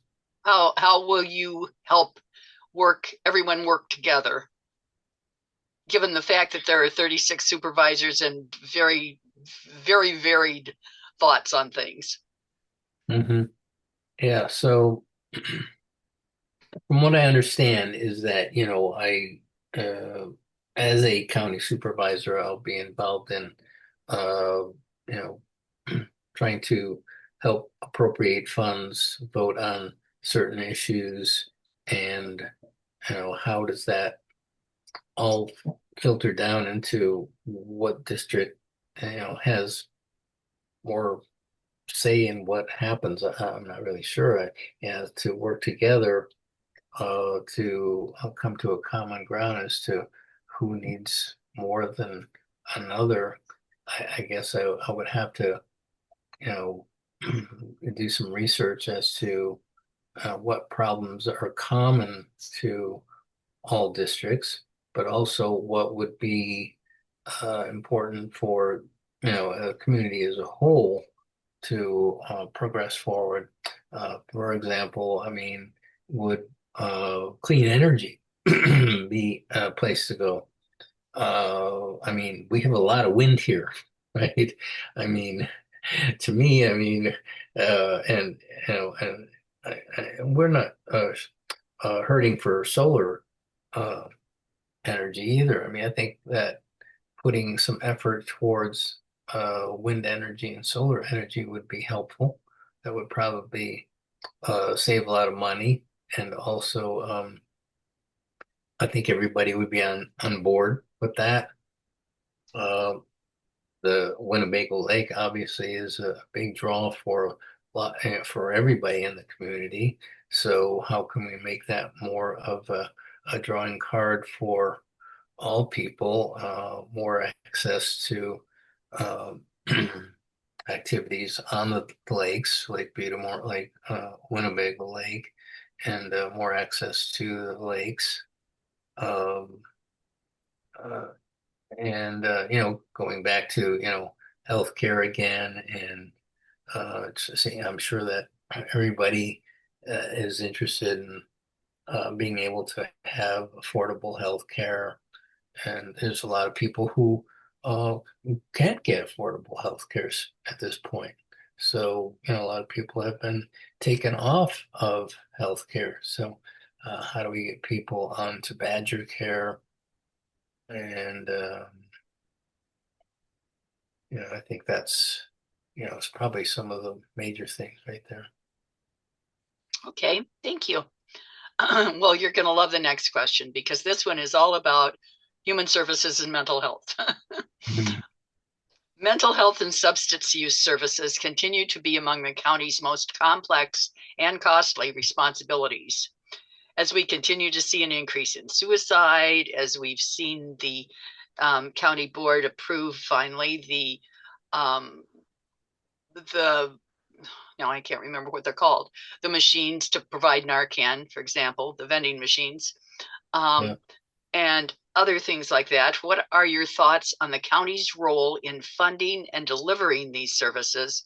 And do you see any gaps or overreach in what Winnebago County currently provides?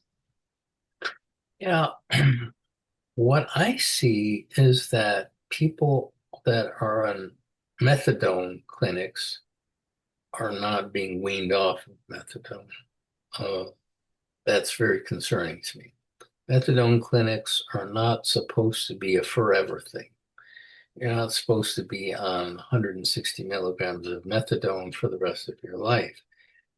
Methadone clinics are meant to be a tool to help people get off of opiates, not persist. And I see it as that they're using these unfortunate people as a tool to have their methadone clinics continue at full strength for fear of closing. I don't know. I'm not really sure. But I mean, I think the goal should be to get people off of methadone, not to keep them on forever and ever. I have several patients who are come in and they're like, I'm like, how long you been on 160 milligrams of methadone? And they're like, for years. I'm like, that's not right. I mean, they're supposed to be weaning you off of that, right? Yeah, they are, but why aren't they? Well, I don't know. I guess that's so. There definitely is not enough of oversight on that issue for sure. And as are people getting enough access to mental health for, like you said, there's an increase in suicide rate and lots of depression. And I have lots of patients who are very depressed and require some expertise in that area. I give as much as I can, but I certainly do rely on more in-depth expertise in that area. So I think that funding should be go towards that arena as opposed to continuing to fund methadone clinics that don't wean people off of methadone. I think something has to be done about that. Okay, thank you. And our last question is about the strategic plan. What are your thoughts on the current strategic plan? Do you agree with the priorities as they're established, or what would you change? Okay, so in terms of, are you talking about strategic plan in terms of what the 2026 proposed budget is? What is I it? believe that the county has been working on a strategic plan that has several pillars that they're working on. Are you at all familiar with that? Well, I see that they have broken down what the budget is for 2000 proposed budget, I guess, for 2026, and they've broken that down into several different areas, like health and human services, public works, public safety, general government. Okay, those would be things that, those would be parts of the budget, I believe, that they vote on and plan. The strategic plan centers on 5 priorities. It works on fiscal responsibility and efficient government, workforce development, public safety and core services, infrastructure investment, and community well-being and human services. Yeah. And I'm guessing that this isn't something that you've really seen, so you probably don't really have an opinion on it at this point. Would I be right? Well, I think I have seen something of that nature. Let me see. Let me see here. go back to. I mean, well, in our, in terms of, the responsibilities of the county supervisor, Can I legislative ask, act, um, how budget and many time. how many of the county board meetings have you had the opportunity to attend? I haven't been able to attend any county board meetings. Okay, have you seen them on TV? They're also on YouTube. Uh, I'm a physician. I work full time. We definitely attend our our county meetings for various issues and attend various rallies and so forth. But in terms of the county meetings, I've not had that opportunity. I've not been made aware of that. Oh, okay. Well, let me just fill you in a little bit there too. The county Okay. board does meet monthly in person, and they do expect the supervisors for the different districts to be there, to be present. They Okay. don't really have, at one point we had more of an virtual option during COVID, but that's no longer true. So they do expect county board supervisors that are elected to actually be in their seat on the appointed night. So Mhm. that might require a little bit of change in your schedule. Okay. But as far as the strategic plan goes, that would be probably something to look up before you get too involved, just because it would be really helpful to know. Is there anything else that you would like to share with your potential constituents that I didn't cover? Well, yeah, I mean, I think that a lot of people are kind of barraged with false information and dishonesty in these times. And I think that in terms of getting the truth and being transparent, I think that you can always rely on me in terms of being truthful and open, honest, and reaching out to people that would like to have input as to what they feel is important for the community, and always be open and honest about what our goals are, what we're able to achieve. So, I think that, I think it'd be refreshing to have someone who may be, looking outside of the box, maybe not somebody who's been here forever, but can offer maybe some fresh ideas and give a different perspective on things. So, and How would you how would you see yourself connecting with your constituents? well, it's. I mean, even though we're basically a small town or a small city, there's still a lot of um,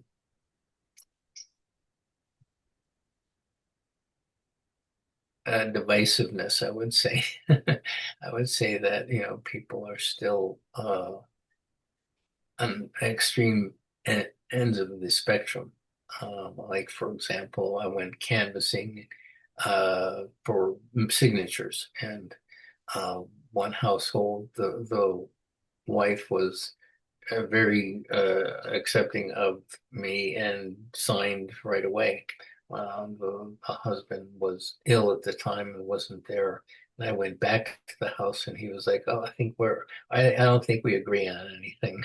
And I was like, how do you know that? And it's just like, because of my political affiliation, he felt that that would be against his uh, uh, perspective on what would be right or wrong. But to me, I mean, it's a matter of knowing what's right or wrong, and having a moral compass. And it's not really, left or right, or, politics in the terms of Republican versus Democrat really shouldn't matter when it comes down to, the community. And well, the county board is supposed to be nonpartisan and had been until this, I always felt it was, at least until the whole country wasn't. So yes, we're apparently going with the flow, but I totally understand what you mean, and I can understand how you could have an experience like that within a family. That's got to be fun, But okay, well, I'm going to go ahead and close this for now. I will let you know via email how you'll be able to access it and when it is posted, because that'll be a few days. I want to get everybody I can, as many of the candidates that are running as are willing to cooperate. I want to get them recorded before I release any of them so they won't see your questions. So I want to thank you very much for agreeing to do this, Glenn. I do appreciate it. And good luck on April 7th. Oh, thank you. I appreciate it.